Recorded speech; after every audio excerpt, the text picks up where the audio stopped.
Ladies and gentlemen, Here we welcome go. back. That's Tuesday, 16th of June, 11, bang on the dot. Welcome back to the European Technology Network. What a time to be live, and what a lineup we have for today. And what an interesting bunch of news. Timeline dominated by Le Chaton, fat, Le Gros Chaton, the fat kitten from Mistral. Arthur Mensch has come in to calm all the worries from the timeline about, is this a SOTA model or is it just a meme? We will be digging into that. But before we do, Luke, do you want to tell them about Airwallex? I do. Airwallex, leave outdated business banking behind with Airwallex, the all-in-one financial platform built for the pace of modern business, multi-currency accounts, corporate cards, expense management, online payments, all in one platform. Go to airwallex.com. Please do. They gave us a lovely McLaren car with their logo all over it. And it's also worth mentioning, we haven't actually set this up yet, but Hex have the technical skills to get insights from all your data. Hex is the AI analytics platform for all teams used by Anthropic, Lovable, Causa, Figma, Ramp, and more. Go to hex.tech. God, that sounds good. That does sound good. And there's a lovely Hex video being played on the stream right now for all those listening. Oh, is it? Is there new? Yeah. Oh, no way. We've set it up. We got it going, man. Hex, the technical skills to get insights from all your data. Hex is the AI analytics platform for all your teams used by Anthropic, Lovable, Causa, Figma, Ramp, and more. Go to hex.tech. Doing the double with Hex. Let me tell you about the order of play. Let me tell you about the guests that we've got coming on today. To open the show, we have a mega show today. It's 11 guests. It's a mega show. We've done a few mega shows recently, actually. Are you looking at Luke? No, it just popped up on my timeline. This just popped up. Luke can't get enough of Le Chaton Gross. He's looking at a hugely fat cat destroying what looks like a building. But let me say about the order of play today. Let me tell you about the guests we've got coming on board. We've got Michael Bakker, the co-author of the 2031 Europe piece.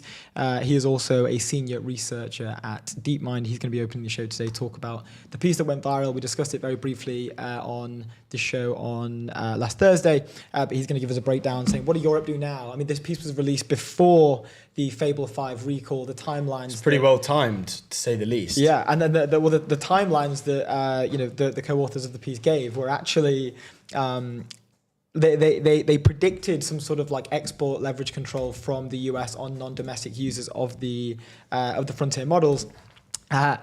But their prediction was about 2 years out, and consequently, you couldn't write this. It actually happened the day after the piece was released, which kind of fed into the virality of the post. But yeah, going to be hearing from one of the co-authors, which is very good. We've got Theo, Wasserberg, head of UK and Ireland from Embat.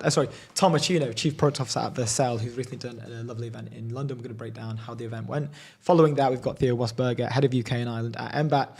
Following that, we've got Meryem, Arik, co-founder and CEO at Doubleword. I was told by multiple people to get Meryem on, who actually predicted in 2023 that the US would leverage some sort of domestic export control on Frontier Labs. Major prediction. That's a line roll, right? Called it. Yeah, that's a line roll for sure. And also a shock. Called it in 2023. It's happened in 2026. We're going to break down, what does this mean for Europe? How do we move past this? What are the next steps we should take? Because this is obviously a problem for the continent and its sovereign capabilities. Following that, we've got Maex, Ament, the co-founder and CEO of Causa Prima. They recently did a 10 million seed round led by Koreandom. Big stuff. Good friends over there. Going to break into what is the round about? What is the product about? What are they going to do with all that money going forward? Following that, we've got Ludwig, Ensthaler, general partner at 468 Capital. This is going to be a very interesting conversation. He was very early at Rocket Internet. He was there for about 5 years. He also knows our good friend Philip Johnson very well over at StarCloud, which is a funny anecdote. Shout out to Philip Johnson, friend of the stream, and also just all-round legend. All-round great guy. Stanislas Polu will be following that, co-founder and CTO at Dust. We reached out to him publicly on X after he released a breakdown of... He just put his email on X. Yeah, he did. It was a little bit rogue. Do you think that was weird? I don't know. I would never do that. Yeah, I thought that was pretty... Because you never know. You never know where your company might go, and get hammered with. One day you post a hey, I'm hiring, go find my email type post. And we know how that goes. And it's there. It's easy to find. Yeah. I was saying that though, I did get a bunch of email. I have never done that, and I also still got a bunch of emails. We were getting WhatsApps. I was getting WhatsApp. Yeah. Intern. It was rough. Intern posts. Rough. Basically, never post on LinkedIn that you're hiring, because they will find your WhatsApp and you'll get absolutely. To be fair, we did say, get as creative as you possibly can. when you reach out to us. Like, do whatever you can to get our attention. Well, I said, go and don't LinkedIn message me. Go and find my email or WhatsApp. It's somewhere. It'll be somewhere. See, I'm sure. You're not allowed to complain then when they. Well, no, yeah. But it's more just the volume. People, it scared me. I mean, frankly, it was worrying because I thought. No, it was. I was like, oh my god, is my WhatsApp that easy to find? Well, I mean, when I was a BDR harassing people over the phone trying to sell them SaaS software, it was very easy to find people's software. And one of the anecdotes for us used to be like, you'd cold call someone and they'd be, which is a very hard job, by the way, and a necessary job to sell SaaS software. And one of the main sort of responses when we would cold call someone would be like, how did you get my number? And then it kind of made us realize, like, you know, if we can put a man on the moon, I'm pretty sure I can scrape your number from the internet, you know? Yeah. But that's fair. A lot of unhappy people in that cold calling world. I have done it. It is very hard. It is pretty demoralizing. Everyone is just angry at you all the time. And you're selling a piece of software that no one's heard of. So very tough job. Shout out to all the BDRs and the SDRs out there still grinding. Stanislas Polu, going back, co-founder and CTO at Dust. He recently broke down, again, following the Fable reactions and the recall, he broke down what is Europe's plan next. He actually, I've not seen this opinion put out there before, but he actually called for the banning of OpenAI and Anthropic across Europe, Indeed. saying that it would help essentially prioritize sovereign frontier models, I guess. It would light a fire. Mistral, so going to dig into that with him. We've had his co-founder Gabriel on the show before. Gabriel is just an all-round superstar, amazing guest. So yeah, always good to catch up with the Dust team. Following that, we've got Ross Taylor, co-founder and CEO at General Reasoning, a similar sort of conversation topic. He had an 11-step sort of, not plan, but kind of like breaking down relevant information as to which one should consume around the recall of Fable, mainly centered around UK sovereign AI. How can we manage this situation domestically? How can we move things forward? Where should we be focusing?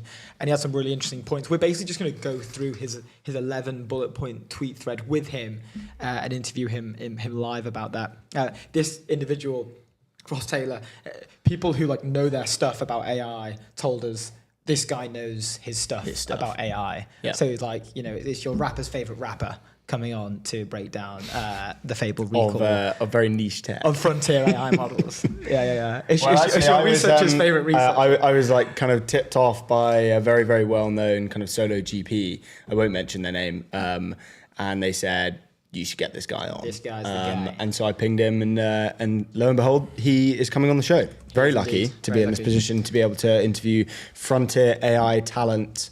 Yeah, it's a good position to be in. And following that, we have two individuals that have essentially taken over the whole of LinkedIn over the past year. They are none other than Amelia and Lydia Miller, the co-founders at Ivee. We're going to be, diving into a bunch of different stuff. Mainly, how the hell are they growing so quick? We need some advice on that because they are killing their social game. This is a public. It's going to be a public kind of lesson for us. Yeah. You know, that's what to scale our personal brands. Yeah, we've just got to ask the questions that we care about, and hopefully our audience cares about them too. Cross that. You know, what's the thing? The chasm. The chasm of cringe. The cringe chasm. Yeah. Is that the thing? We got to cross that. We got to find a way to get over there. They've certainly crossed that. They've crossed that and climbed Mount Everest on the other side. Yeah. They're at the top of Mount Everest right now. Following that, we've got Sharhriar, Tajbakhsh, co-founder and CTO at Metaview. We've had his co-founder on before, but Metaview have recently released a new recruiting agent. They're going to be breaking down. They're just shipping what is it? Too How fast. does it work? The name is really great as well. Fillmore. Spelled as in like Fillmore, like Fillmore. Fillmore roles. Going to be breaking that down with him to close out the show. Yeah. But without further ado, let's just quickly talk about Metaview. AI agents for winning teams, the agentic recruiting platform built for radically efficient hiring. End to end. Source, engage, and hire better with agents that truly get your brief. Go to metaview.ai. Let's talk about Fable.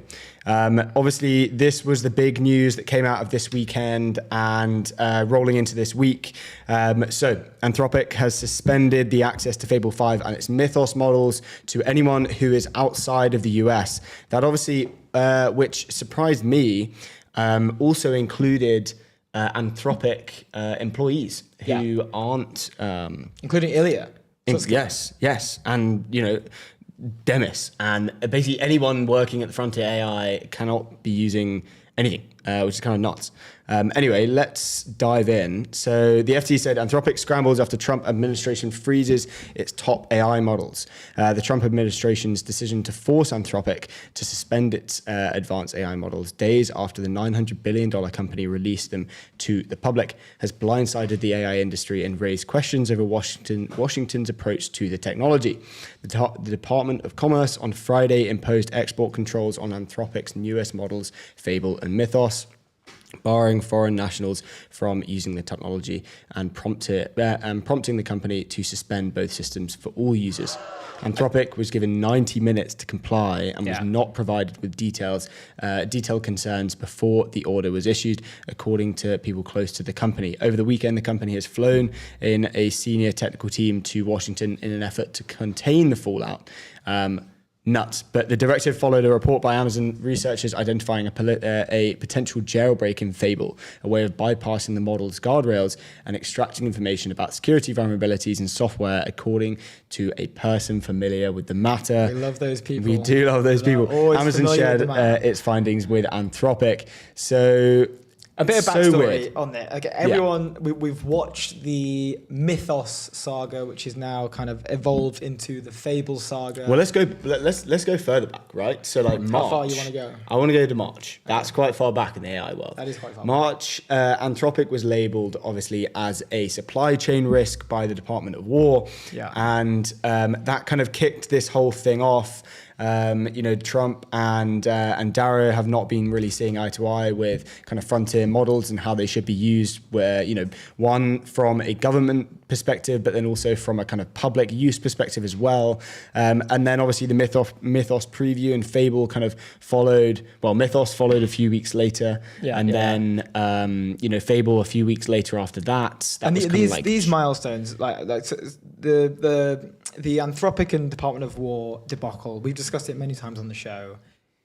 That was the catalyst, I think, for this whole thing. Probably the troubles or the conversations around government X AI. Where do we draw the line on them getting involved, them having control? And then throughout here, that and we saw OpenAI swoop in and sort of lock off this deal with the Department of War, which again then decided that ended up essentially dividing a lot of not just the US, but I guess the world, as opposed to who they're siding with in terms of OpenAI, kind of reflected right-leaning government, Anthropic reflected left-leaning government. That narrative seems to have become a little bit less sort of defined now, with Dario's like super doomer takes on like, this is going to take your job, this is going to take your job. But also we have to, there are two avenues that come off the back of this, where I think sort of catalyzed again by the Mythos release. One is, it's the first time that there's been any like real light shed on the fact that this is a genuine cybersecurity risk. A bunch of CISOs that we've spoke to have mentioned that boards are now taking security teams a lot more serious than they were. Previously, it's not really just like a reactionary approach, like let's make our systems safe. It's more an incredibly preventative approach now. Like let's build our security on the forefront of the product that we're building. The CISOs have a seat at the table. Not that they didn't before, but now they're getting prioritized a little bit more. They're getting listened to, they're getting heard, they're getting more funding, they're getting more budget. They're now like a key player. The CISOs are finally getting heard. The CISOs are getting heard. These poor people. Who called that? Did you have anyone that called that back in 2023? No one's been calling that in 2023. Not to my knowledge. People probably have called that in 2023. Probably some CISOs who actually know what they're on about. But not I. But so catalyzing that sort of conversation around cybersecurity risk, Dario has played into you can't have your cake and eat it. Dario has played into this narrative of this is an incredibly powerful model, and whether people agree on it or not, it worked as a marketing tactic. It worked to get the name out there. It literally took over global news.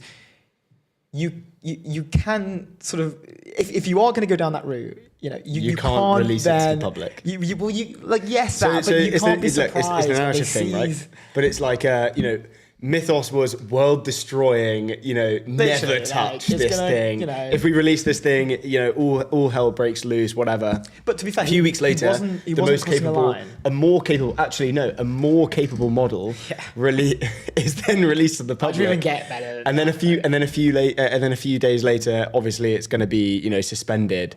but what's most interesting is it's obviously just suspended only for non-US like nationals.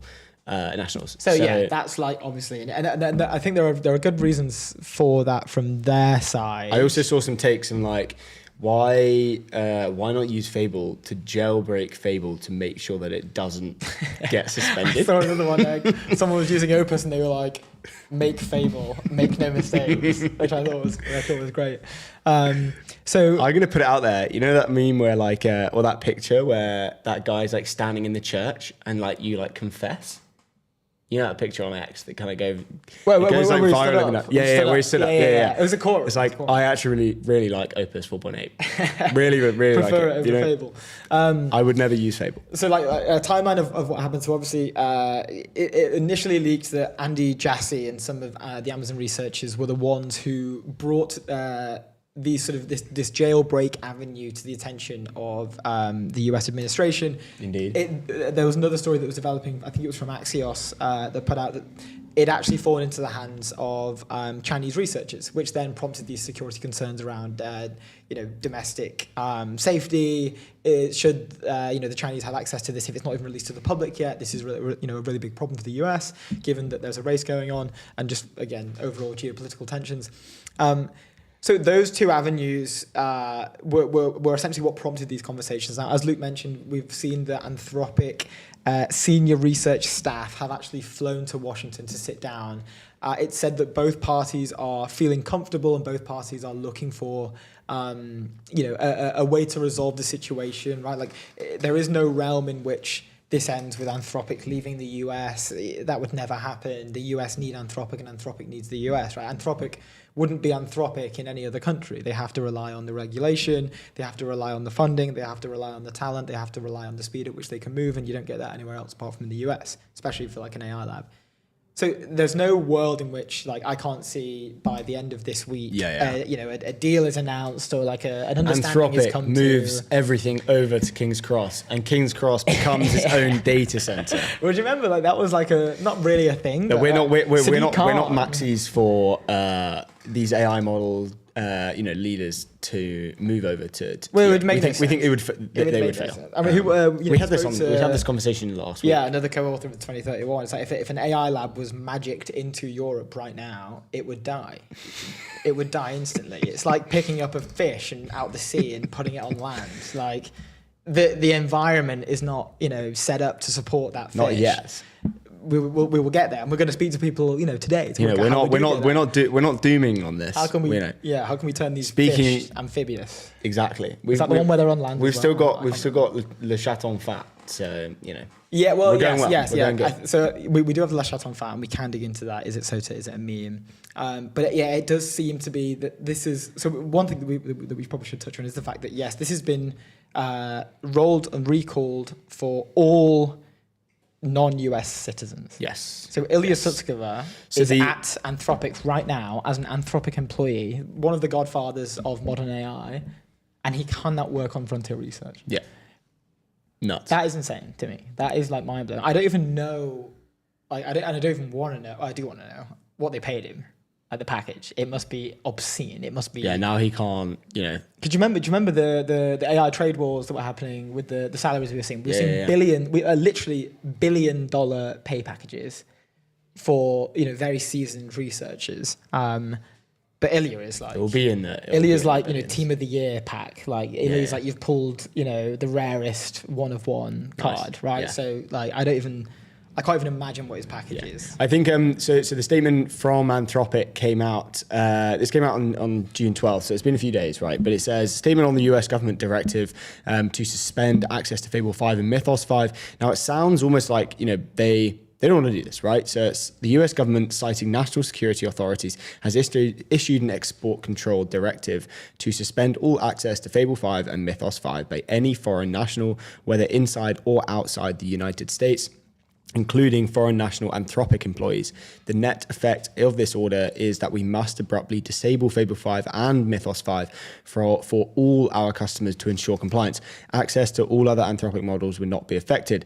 So this is now like a an us versus them scenario. So, and this kind of surprised me when I read this first. So it said, we received, and we as in Anthropic, received the directive from the government today at 5:21 p.m. Eastern time. The letter did not provide specific details of its national security concern. Our understanding is that the government believes it has become aware of a method of bypassing or jailbreaking Fable 5. We reviewed our a demonstration of this specific technique being used to identify the small number of previously known minor vulnerabilities. These vulnerabilities all appear relatively simple, and we have found that other publicly available models are able to discover them as well without requiring a bypass.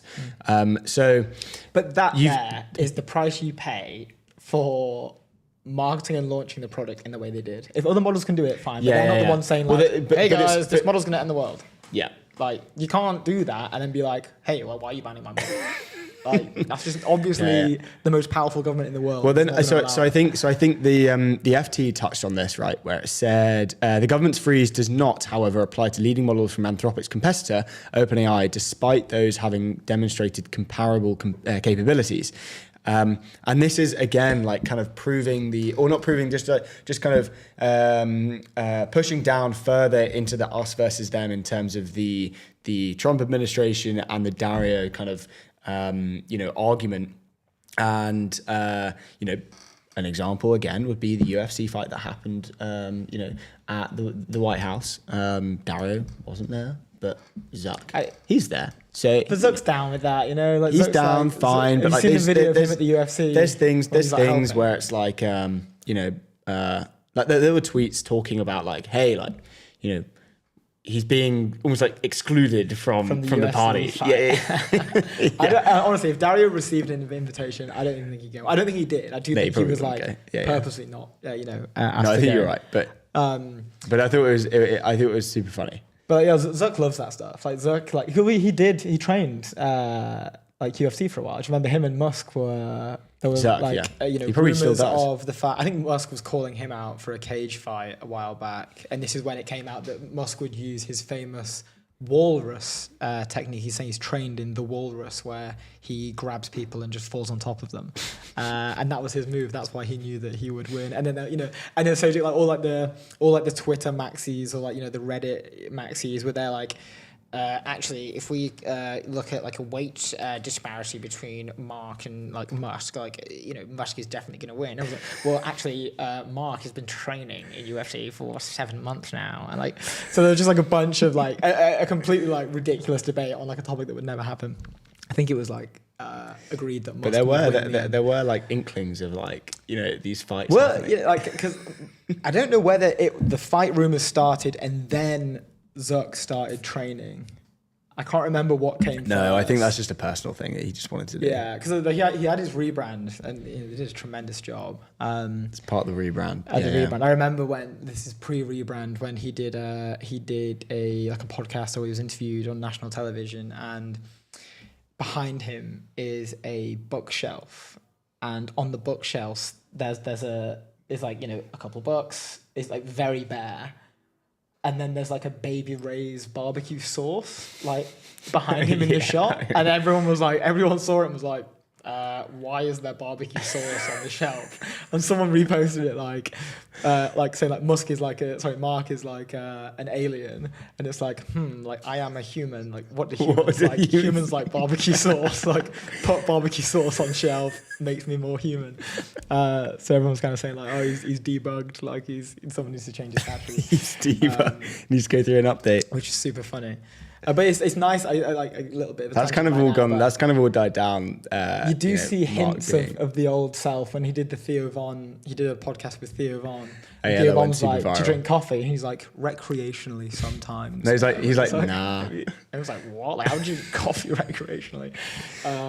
Which is really funny. Anyway, super funny. I missed that. Here's the cool Zuck. The most important thing to come out of this, this whole debacle of Fable 5 being suspended was a tweet a thing that was kind of spurred on by the founder of Replit, Amjad. He said, "Who needs Fable when you can have Mistral's Le Chaton Fat?" Okay. This was a big thing. Arthur Mensch, who is famously the founder of Mistral, comes back and says it's actually Le Gros Chaton. But he doesn't quote kitten. tweet. He just tweets it out. It's like an indirect, Amjad's probably... There is so much aura involved. Like, no need to quote tweet, just put it out. And it's now on... It's gone absolutely bonkers. It's on 1.3 million views. And obviously the comments are absolute gold dust. So we are going to go through them now. We can pull up Le Chaton. Before we do that, Polymarket, the world's largest prediction market. Stay informed and profit from your knowledge. Go to polymarket.com. Let's move on. So just a quick, I'm going to bring this up first. This is just a quick breakdown of what is Le Chaton Fat. For those who are not familiar, this is rumored to be Mistral's... You just your mic, not sideways. Oh, is that needed? Yeah, just point your mic up. Okay, sorry. I'm being told by sorry. Well, okay, hold on. Let's just do a little mic rebrand. Oh, look at that! I've done it. Huge. Wait. Well, while we do that, Framer build better sites faster. The all-in-one platform where enterprise design, build, and ship production-ready websites. No dev handoff, no bottlenecks, no creative compromises. Go to framer.com How are we now? /ETN. Boom, we're good. What is Le Chaton Fat? AKA Le Gros Chaton, AKA the Fat Kitten. This is rumored to be, we don't know if it's a meme yet or if it is true. It's leaning on the side of meme, is what people think. But this is meant to be Mistral's most powerful unreleased model that is more capable than Fable 5, which is surprising to see because they haven't had a frontier competitive model ever. So the fact that they've just built something, they've got it lurking. Worth mentioning, none of this has officially come from Mistral. So, good to placate that. But it's meant to be the most powerful model ever. And it's taken over the timeline. People are wondering, if this is a meme? Is this actually a SOTA model? We don't know. The timeline has taken to it. We're seeing people tweet out, is Le Chaton Fat real? Is this actually being released? People Open Router are releasing what look like memed benchmarks saying Le Chaton Fat has actually broke through their laptop screen because it's so powerful. The bar chart that they are looking at has actually found its way to break through the laptop. And Ghost Pen here has brought up a lovely mineral composition of Le Chaton Fat. It's a breakdown of the makeup of the model Le Chaton Fat. And here we can see 96.9% is fat. 2.9% is Chaton, and then 0.2% is lait. So that's just a holistic breakdown of Le Chaton Fat. This was retweeted off a Who Would Win, Fable 5 or Le Chaton Fat, and you can see a side-by-side comparison here of Claude's Fable 5 and also Le Chaton Fat, premised there with a fat cat, and it is a picture of an enormously fat cat. And as Luke mentioned, the CEO of Mistral had to take to the timeline to correct people because everyone was saying, including Mark Andreessen tweeted out, they can't keep getting away with this, and mentioned Le Chaton Fat. Arthur, the CEO of Mistral, had to come out and say, guys, it's Le Gros Chaton. You know what I think it is? Or Le Chaton Gros. I think it's almost... it's even better actually than the Anthropic mythos is gonna kill the world marketing stuff. I reckon all of these memes are from Mistral employees planting seeds in the meme, in the meme economy. That's interesting. And I reckon it's a good marketing stunt from them. I was thinking, why have Mistral? I like that Arthur jumped on it. It's like almost exactly right. They need more of that. They need. I was looking at Mistral's Twitter page. They haven't tweeted in a month. And the previous tweet, there's a month gap between. If they tweeted a fat cat, literally, that's all they need to do. I saw one of it's so easy, guys. The Death Star. Oh no, sorry. Was it a Death Star? Yeah. So someone remade that, and it's just a huge cat coming over the background. We can try and find it. But we do have some other. If they posted those, hold on. Let's read this article because it gives a nice little. It gives a nice kind of background to it. So we've got it at the bottom. Okay, let me pull this one up. If we pull this up, this is the truth behind Mistral's Le Chaton Fat. Oh, this is great. This is excellent. This is finally a breakdown. Yeah. Vildanden_AI posted this, and it's a great article. I'm going to read it. When an AI is so powerful, the EU gaslights the world into thinking it's a meme. Genius. You probably think Mistral le Chaton Fat, the fat kitten, is just another dumb AI meme, a viral shitpost, excuse the language, floating around X and Reddit about a chunky cat eating a baguette. If you believe that, congratulations. The EU's psychological operation worked perfectly on you. So good. In the modern AI arms race, the ultimate defense mechanism isn't military-grade encryption. It's packaging a weapon of mass destruction as an internet joke to hide it in plain sight. Here's what actually happened. Recently, Mistral secretly trained an absolute behemoth of a model codenamed Le Chaton Fat. How crazy was it? Fable 5 is already considered an industry god tier model, but when Le Chaton Fat ran the benchmarks, it scored more than double what Fable 5 achieved. Read that again. This wasn't some minor single digit percentage squeeze. It was a complete cross-generational annihilation. When the benchmark reports hit the desks of top EU officials, panic ensued. They didn't hold a press conference to brag. Instead, they had a terrifying realization. If US or Chinese state-sponsored hackers get access to this or manage to steal the weights, Europe's strategic advantage is gone forever. I think we have to come in here and just publicly request to the stream and any parties involved that we roll out a full global non-domestic ban of Le Chaton Gross, because clearly this technology is far too powerful to be released to the public. So that's a public call out to Mistral. Please, can we roll out a global non-domestic ban of Le Chaton Gross, aka the fat kitten? That would go viral. Guys, just get us in your marketing team. We'll maybe require us. That'd be useful. To protect their ultimate trump card, the EU High Command issued a kill order: total blackout, immediate physical takedown. No, we're good. Le Chaton Fat was wiped from the grid. Have we got a guest coming on?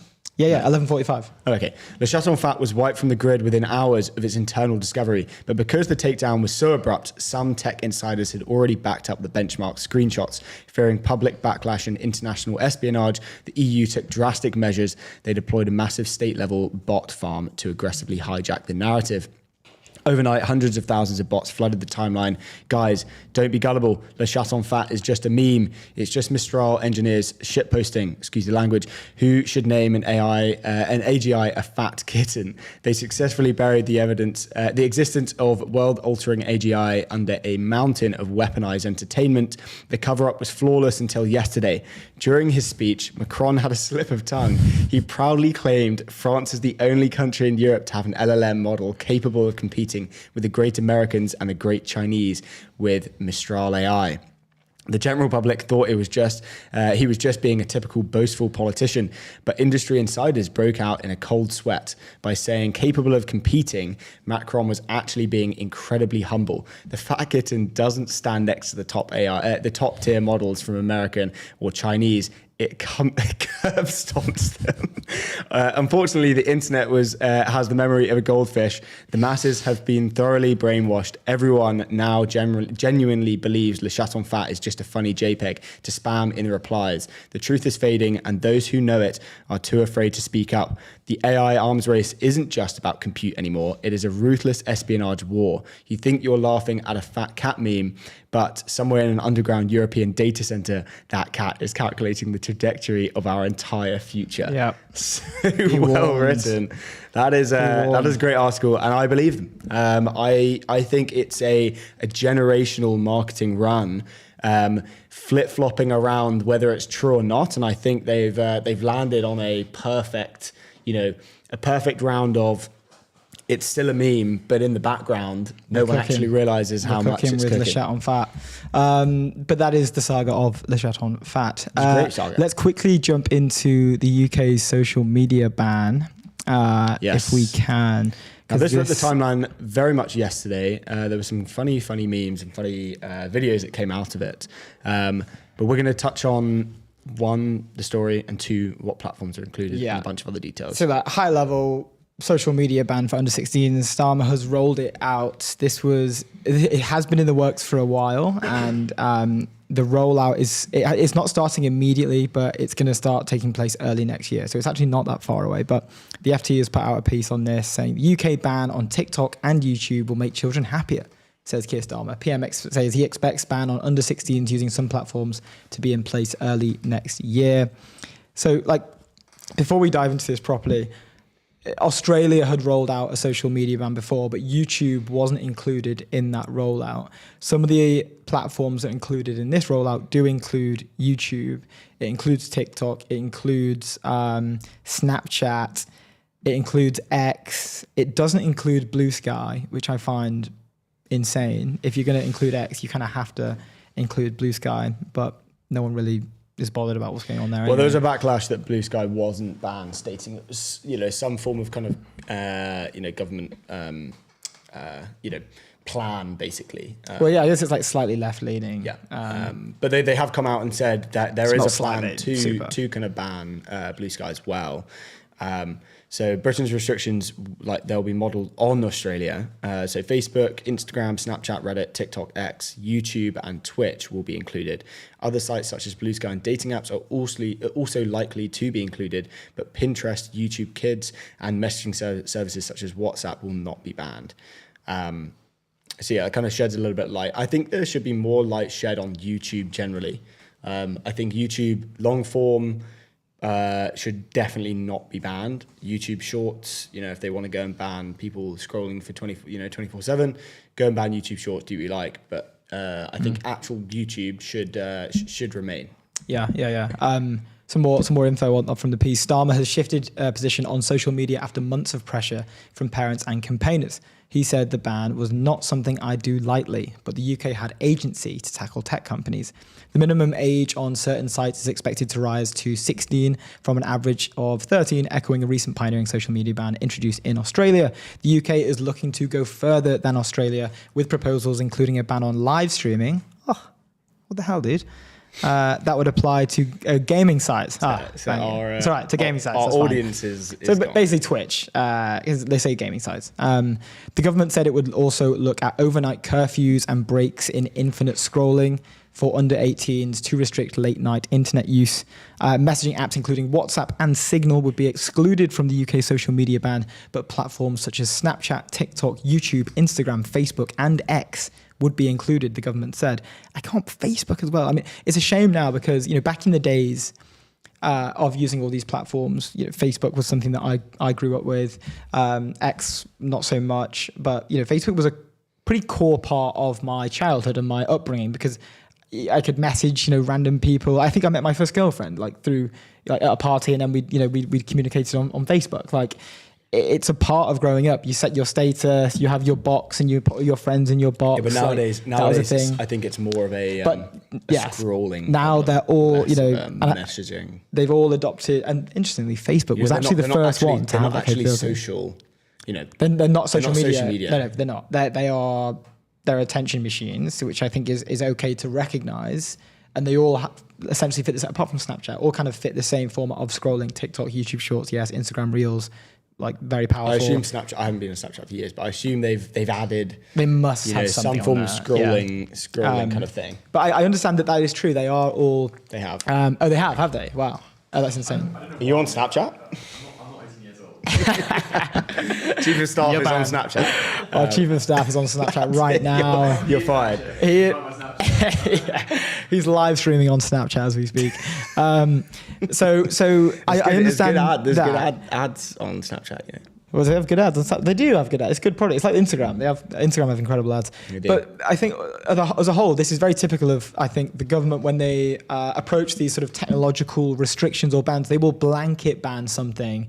And then, we're not observing what the potential opportunity costs of this are. We're not observing the trade-offs. And I think that if you look at, let's take YouTube as a great example, right? And then we can do X afterwards. But YouTube is a great example of the amount of solid, great, free information that is on there for people to learn, for people to, try and take on new skills. I know a bunch of people who are completely self-taught. Hell, I even know doctors who are looking at how to, do certain things at the NHS through YouTube. A lot of this stuff comes from YouTube. I think people are underestimating how much you can learn and how much information you have access to help you develop as an individual, whatever your field or your profession is. It's incredibly expansive. So I think that is very poor. I think if you looked at the opportunity cost of that, I'd say maybe just take shorts and ban shorts. Don't ban all YouTube content. I think it's pretty bad. X, a similar thing. Like, if I didn't have X, I would not be informed about world events. X is now a news channel. It's not essentially just like an app. And a lot of the people at X are referring it now to a news channel. And of course, you have to be aware of the fact that some information will be fake, and you have to use an element of, like just a flack of intelligence to understand what is a deep fake or what is a like misinformation or what is true. But like even that, and maybe X is a little bit excessive, I think, maybe for the younger generation, because of the expansive amount of content on there that may be classed as harmful or psychologically damaging or something around that. But you just can't blanket ban everything. And I know we can't compare I think our the generation most to interesting theirs. one was when obviously we had the Opal founder on last week, and he talked about how they're using it in school, or how schools are using Opal to limit access to apps throughout the day. And I think that's probably the better way to do it. It's like not blanket ban, but kind of, allow people to understand how best to utilize technology within their daily lives. It's not kind of, we're making you do this. And so, I mean, let's like clear up a bunch of stuff about. Well, there are two avenues. There are actually two bans on under 16s access to social media. We don't have to pull this one up. We can just leave it. Luke and I can run through it. But there are two bans on under 16s access to social media in the UK. The first is at the app level, and this comes into play next year. As we mentioned, it will require selected social media apps to prompt for age verification when accessing them. We've kind of broken that down already, but that's, I guess, the summarized version of what the rollout looks like. The second, which we haven't touched on, what this individual describes as a more insidious one, is happening a lot sooner. This one is the nudity detection feature, and this one operates on the device level. So this is a device restriction. It will require every adult to show a form of ID in order to operate their phones and tablets without restrictions / monitoring. The voluntary deadlines to tech companies to implement this around early September this year, so in the coming months. If Apple, Google, and others don't implement device-level monitoring by then, the government has said it will bring forward legislation to make it mandatory.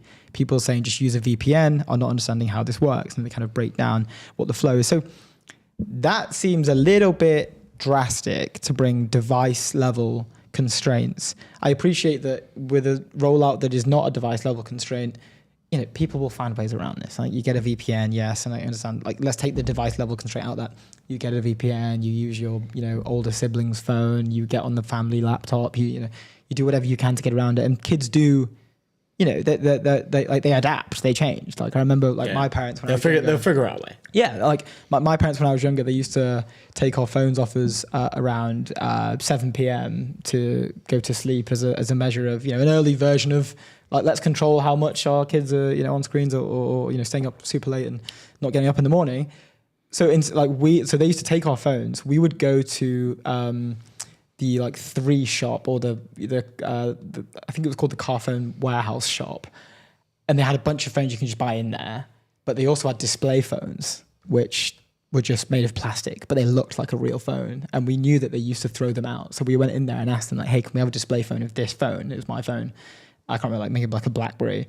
So they give us fake plastic phones. And all we had to do at my house was we had to put them on the landing. So when my mum and my dad came upstairs, they'd look at the landing and they see our phones.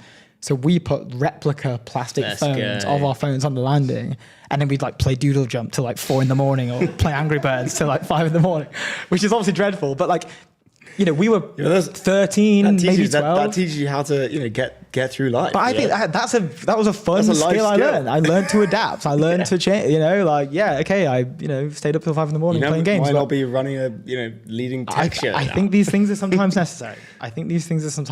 So like, people will always find ways to get around it. I think this is overall thoughts negative. Essentially, but if you're taking the positive spin, maybe we're teaching the under 16s resourcefulness. How are they gonna get around this one? They're gonna create their own social network that can't be banned. Are they gonna use Opus 4.8 to build their own social network and all be on an Opus 4.8 built social network? It can't be banned by the government. A decentralized social network. Are we gonna have the next Mark Zuckerberg come out of the UK now because they have to get around all these restrictions that the government are doing. Maybe, you never know. maybe will. A16Z will probably fund that. Exactly. Maybe this is this is a ploy by the government to get more innovation. Trick. Up Keir's sleeve, his let's last play. Let's upskill by forcing people to not do something. I like it. And they'll figure out a way to do it. Very possible. Very possible. Before we have our next guest on, Base, the infrastructure for the on-chain world. Base is built to empower builders, creators, and people everywhere to build apps, grow businesses, create what they love, and earn on-chain. Go to base.org. Let's jump in. We've got a bunch of people on the show. Let's do it. I think we have our first guest coming into the studio as we speak, and we do. We are live. Hello, sir. How are you? Good. How are you guys? Doing very well. Thank you. Thank you for making time for us this morning. I know it was relatively late notice. Me and Judith were chatting last night, kind of late, and I'd seen the message this morning. So we appreciate it. Nice. I'm excited. Where are you guys based? We're in King's Cross in London. Oh, nice. Yeah, Not too far. I'm in London now as well. Oh, let's go, dude. So Let's go. We could have done it live next time. We could. Okay, next time we'll you come into the studio. We do it in person. Look, there's so much to jump into. I mean, I think a lot of the narrative right now is almost comically timed with the release of the Europe 2031. Do you maybe just want to give a brief introduction as to who you are, why you co-authored this piece, and then we can get into a bunch of questions. Yeah, so I'm an AI researcher from the Netherlands. I live in the US. I'm a professor at MIT. I'm also a researcher at DeepMind and have been for quite a while, where I work on these large language models. I've worked on post-training, alignment, safety.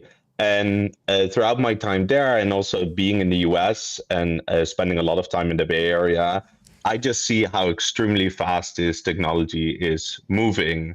And every summer and Christmas, I come back home in Europe and I just hear a completely different conversation here around it's all a bubble. We don't need AI. Let those Americans build their AI. We don't want that here. We don't need that stuff. And I think people really miss in Europe, or some people, not everyone, but some people really miss how big this technology is really going to be, right? Like, no one said when electricity came, leave that electricity thing in wherever it was invented and we do something else instead. And I think this is definitely at a similar or even bigger scale than that. And so I think it's just very, very important that we wake up in Europe and sort of take control over our own future and think about what the European answer is to this technology. Yeah. And let's talk about the piece. So you got together with with a bunch of people to write this thing. What was it, I guess, that brought you together? What was it that catalyzed this conversation? The need for this to write up. You've kind of mentioned it a little bit, but how far back is Europe? How bad is the situation? Yeah, so first how we came together. So Stan, who is one of the authors, and I have together also worked on Dutch AI policy, and that was sort of my first venture into thinking about policy. I'm a technical researcher, and so that was new for me, but it also told me how important it is to actually have technical researchers that work together with policy people to think sort of what concretely is the path this technology is on, and how should we build policy and institutions around that, especially in Europe, where we're currently lagging behind. So that was done. And then actually this group came together quite miraculously. So we got introduced to Judith, who's obviously amazing, Judith Dada. We have a bunch of people, Dan, Alex, who are at Lily, who are sort of part of the Brussels ecosystem, Philip as well. And so they have helped a lot and have been leading on sort of the policy thinking around the piece. And so it's kind of a beautiful coalition of people, both on the investor side, on the technical side, and on the policy side. Mm-hmm. Yeah, no, that's great. What was your second question? My question was how far back is Europe? How are people underestimating this, the gap, the delta? From your perspective, how far away are we? Yeah, is it like a narrative thing, or is it? So I guess the most shocking number is that 75% of all AI compute is in the US, 5% is in Europe, right? So the differences are just insane. And like, even though I think we should start today or tomorrow with building more, it will take time to catch up, right? Like, even if we have a very ambitious agenda, which I think we should have, if we get to 20% of the world's AI compute in 3-4 years, that would be extremely ambitious. Still definitely something that we should do. But yeah, we are currently far behind and too far behind, in my opinion. And then on the model layer, of course, like Mistral is a great company, but their models are nowhere near their American counterparts are. Yeah. And you, you kind of lay out this dystopian future, right? And I guess like the best time to start is, today, if it wasn't tomorrow, if it wasn't yesterday. So what are the things that like Europeans can do to kind of make this dystopian future kind of not true? That's the thing. I think let's look forward, right? Like what are the things that we can kind of do? Yeah, so one thing we really emphasize in the piece is this notion of leverage, right? Yeah. So as we've seen with Fable and Mythos last Friday, it is very much within the Overton window that there will be export controls on the most powerful models. If these models will drive our future economy, our defense, our ability to innovate, having access to these models is critically important. And so how do you keep getting access to these models? Well, one thing that really helps is if you can actually run these models on your own soil, right? Yeah. Like if you always need to access an American data center because that's where the inference happens, that's already one thing that's not ideal, right? So like building out massive data center capacity and really having sort of the largest peacetime effort that we have seen, I think is very, very necessary. So that's one thing. The other thing, which around leverage, we have ASML in Europe. We have amazing companies throughout Europe. In the UK, we have companies both on the model side and on the chip side, but also outside of Europe, in Korea, Japan, Australia, Canada, they all have critical components of these AI supply chain. And so one thing we call for is this notion of a middle power coalition, where we have sort of quote unquote middle powers, so not US and China, but that still play a critical role in the supply chain, that each individually might not have a lot of leverage. But if we combine our forces and our voice, we could say, well, we want to keep having access to frontier models, and we demand that we have access to frontier models. And so I think that's something that could be very strong and that we hope to really push with this piece. Mm-hmm. Mm-hmm. Yeah, and can you break down for us, like, I saw that you reposted a tweet from a friend of the stream, friend of the show, Matt Clifford, who's done awesome work for the whole ecosystem for many years. And he said, he finds it a little bit extraordinary that the current AI events don't make the top stories on BBC News homepage and like a bunch of other outlets out there as well, just not picking anything up. Are you guys trying to sort of wake the continent up a little bit? Like, what do you think about this disparity with media and like where we're at? Like, is it that they're just not picking up how severe the situation is?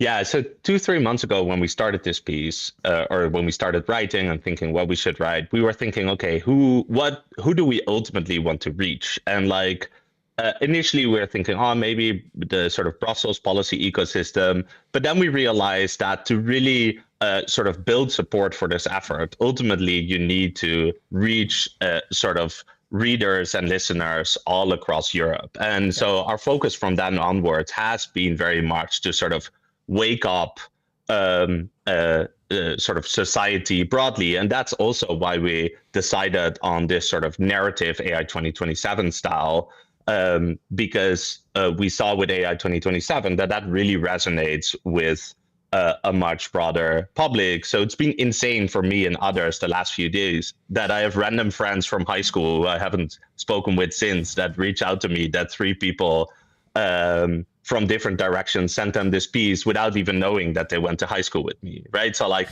it's been incredible. And I hope that we can do what the media are not doing, and what they're not doing yet, at least. I hope that they will also come around and like really sort of tell Europe broadly how incredibly important this moment and this technology is. How important is it to kind of control the narrative? Like what comes first, right? Controlling the narrative, as you're saying, with the piece and spreading it into not just like the tech ecosystem or not just kind of just as wide as it possibly can, really. Or like, kind of using the frontier people to go and work on and raise lots and lots of money in a very kind of like closed system. Like, how important is it to kind of just change, I guess, the kind of Europe-wide narrative? You said right at the beginning of the interview, you come back from the US and you hear these conversations. How important is it to change that narrative within the people who aren't necessarily in that kind of like tech bubble? I think it's extremely important. Of course, we need entrepreneurs that like build giant companies in this space, right? That can really compete at different parts of the stack. But especially with things around a data center build out, at the scale where we think we need a data center build out, if you don't have public support, this is not going to happen, right? There will be painful trade-offs. So like, for example, I don't eat meat because I care a lot of the environment, but still I think we should build AI data centers because the trade-offs are just very clear, and they are clear to me, but they should be clear to everyone, right? If we don't get public support for a large-scale data center build-out, it will be very hard to do this. So yeah, I think it's very, very important that everyone gets behind this and understands it, and makes the trade-offs in their own hat. Yeah. Would love to chat a little bit more about post-release of the article. So, all the great work that you guys done. It's trended very well. It captured the attention of some very senior figures in the space.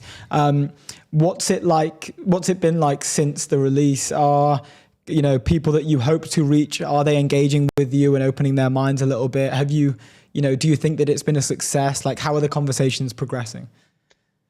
I think it's been incredible. Yeah. So what I was saying, like random friends from high school I haven't spoken with in years, but also like a Dutch minister that reached out to me. We heard heads of state that had read it. We heard one head of state, I won't mention names, who told their staff that he had 45 minutes. So which 45 minutes were the most important part to read or to listen to, which I thought was kind of funny.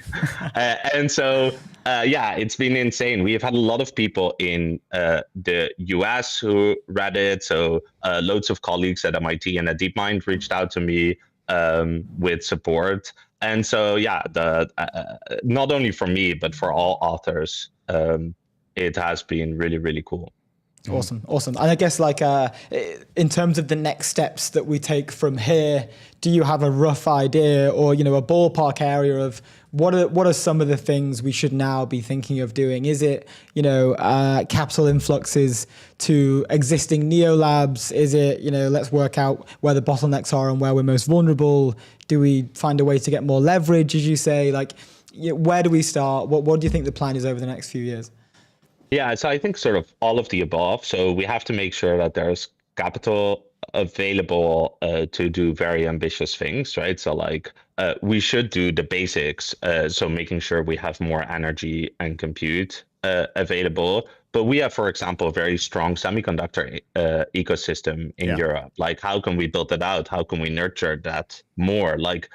Sort of Ursula von der Leyen should be on the phone with the ASML CEO every week and just ask, what can we do for you? How can we help you? And so capital, data center build out, making sure we give talent the resources and sort of the ability to hire people from all over the world to build great companies, making sure that we create a market for all of this, right? So there are already some really cool chip companies, for example, both in the UK and in continental Europe. But if we don't build data centers, there's not a clear market for these chip companies to sell into. And so we also need markets for European technology. And that's all across the stack, from data centers to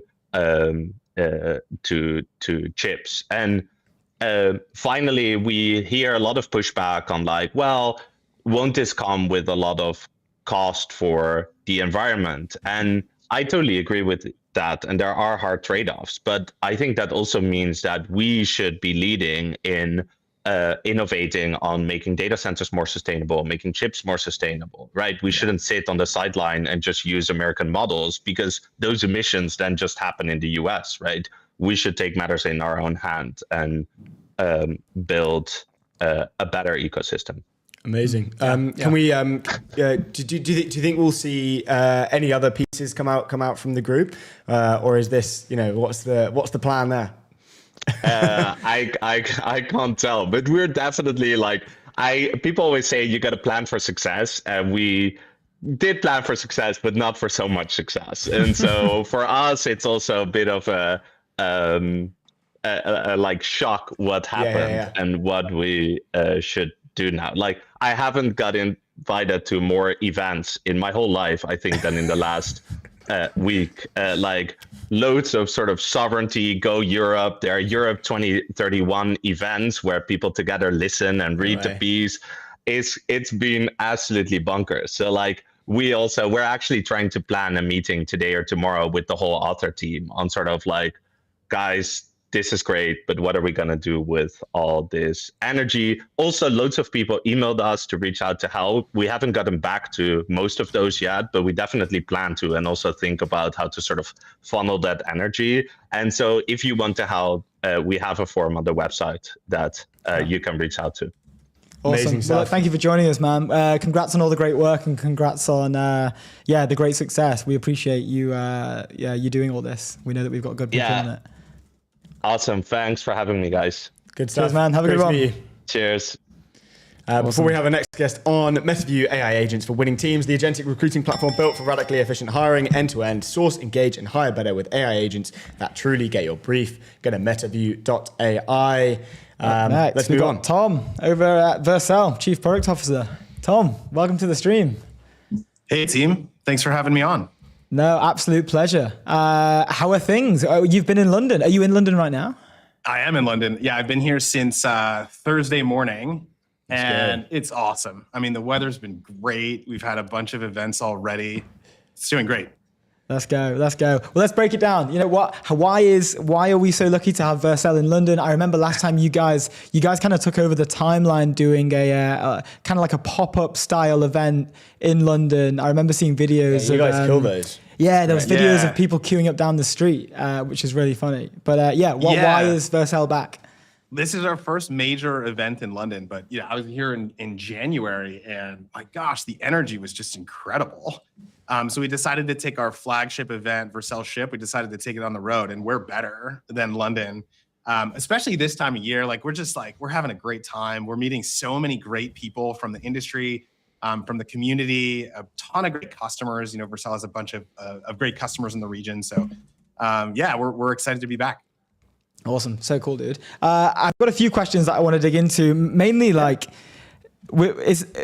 we're always very fortunate, I think, when we get a chief product officer on from one of the world leading tech firms, just because I think it's one of the most interesting positions in modern technology right now, because you kind of spanning through so many different departments. We've spoken with the CPO at Vanta and a number of other enterprise companies, and it seems to be that the role is evolving incredibly fast. So I'd love to ask you, and I assume maybe you're chatting with other CPOs in the space that are from similar companies, but how has the CPO role changed over the last even 3 months? Yeah, so I actually lead engineering, product, and design, and one of the things that everybody will tell you is happening is a lot of these roles are sort of blurring together. Product managers can start building, prototypes of things. We have these incredible tools like V0 that allow you to sort of, not start with a spec or a brief. You start with a working prototype. Engineers are able to, sort of go further with what, the design looks great by default. Designers can do a little bit of both product thinking and engineering. My role has changed a little bit. I'm still in the technical details of quite a few things, but I think there's a lot of room for strategy now. In a world where sort of software is trending towards free, we have to really think about how much more operational burden for managing your infrastructure that the cloud should take on. And so I've been thinking, strategically about what should we be investing in, what should we maybe not be investing in. I think that judgment and that restraint is really important, but also sort of trying out everything that we build and making sure that all of these things are working really, really well together. So I think the product, head of product role, like all of these things are much more hands-on than they used to be. I think it used to be sort of, you start out with a spec or you start out with a strategy, and then sort of there's a process, right? It's like an assembly line or a pipeline. And now it's very much like this feedback loop that's happening in real time. Do you guys have to, I think this has been a shift, especially this year, from kind of token maxing, really kind of like figuring out like all the other stuff that's going on and kind of just burning a bunch of compute to figure out what the best things to go and do is. And now it's like, let's lean back and actually strategize on what are the best things to go and do. Okay, let's go and focus on that. But you're saying that there's also this kind of like ever evolving thing that's kind of going on. How do you manage those two sides of, that coin? Yeah, I think, when the technology is brand new, everybody is trying to just like token max, like you say, like they're trying to just figure out like, wow, what can we do here? And it's funny to hear about all these companies that have leaderboards to show like who's adopting AI the best. And it's like, you might be producing nothing of value.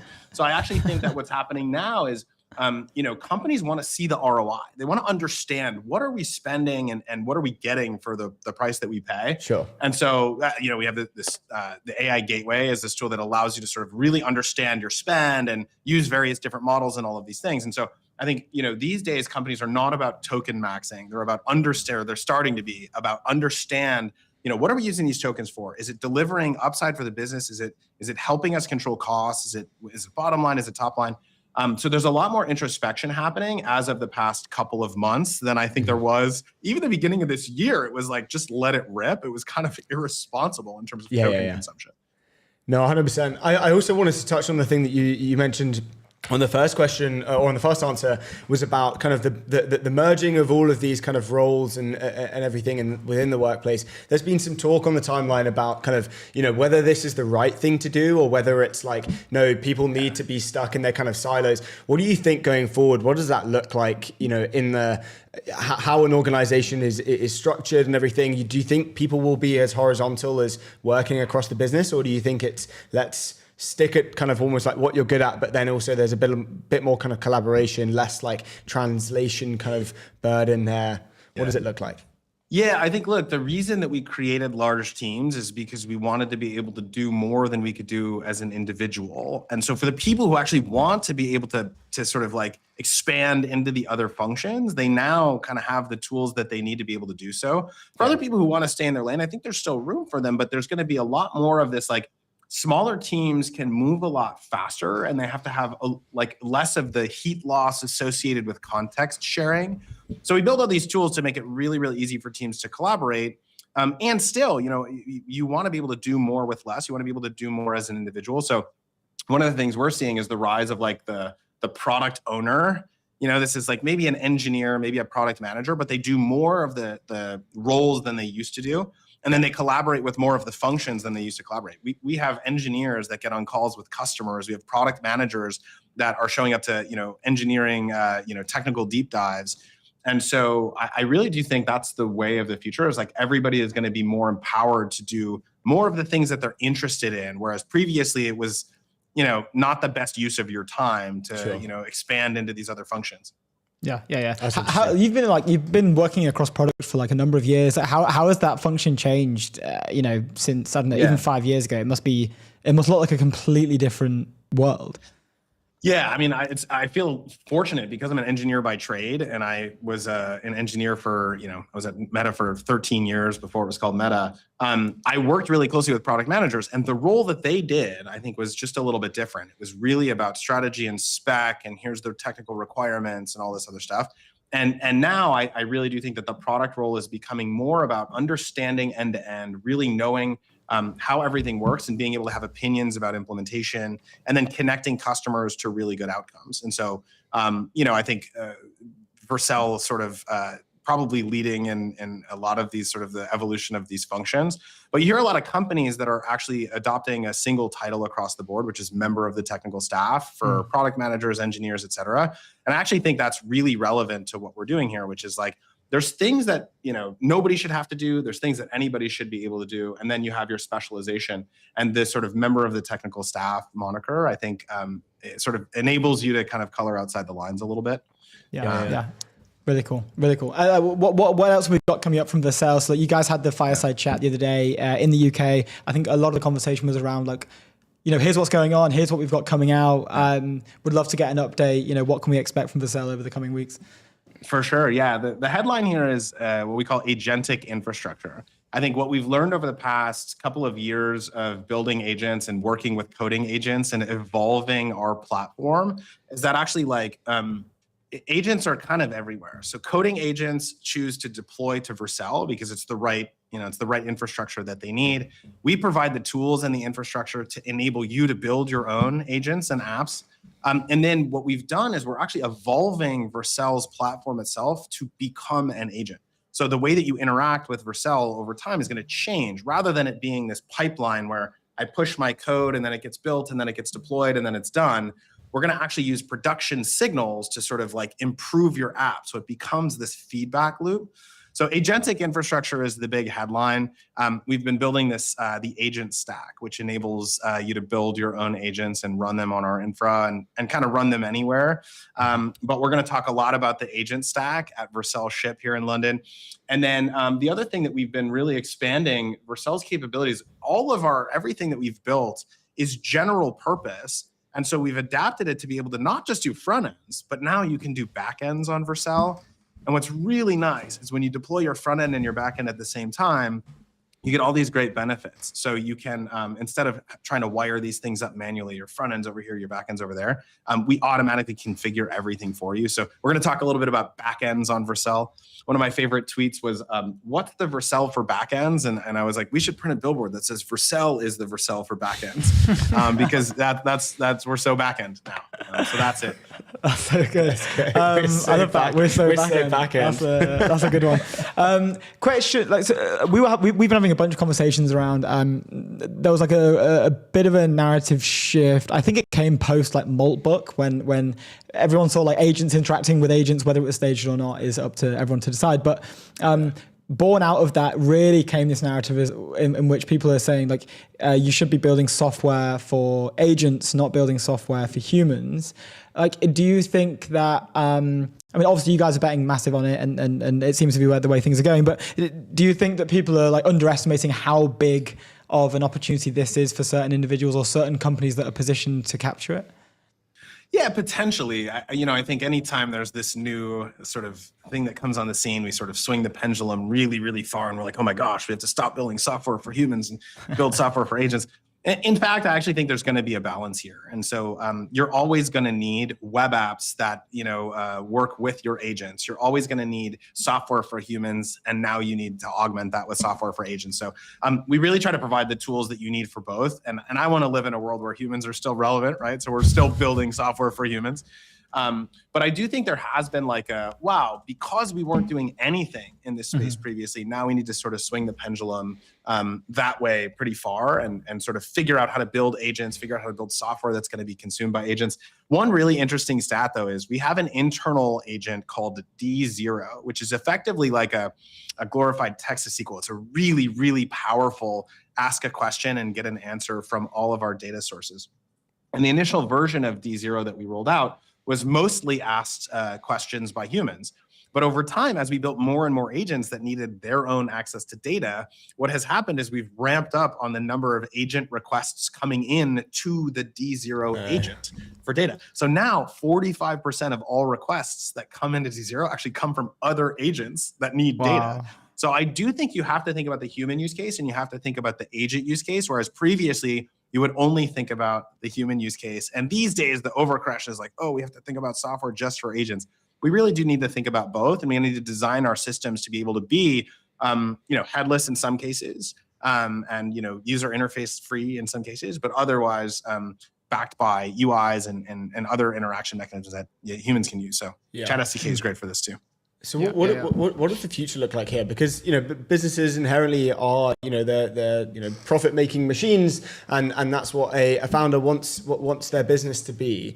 And so whatever is going to generate a profit higher that will be the thing, and surely agents are kind of more attuned to that, I assume. So what does that look like in the future? Will there be that kind of balance, do you think, or will one just naturally be kind of phased out? I don't know.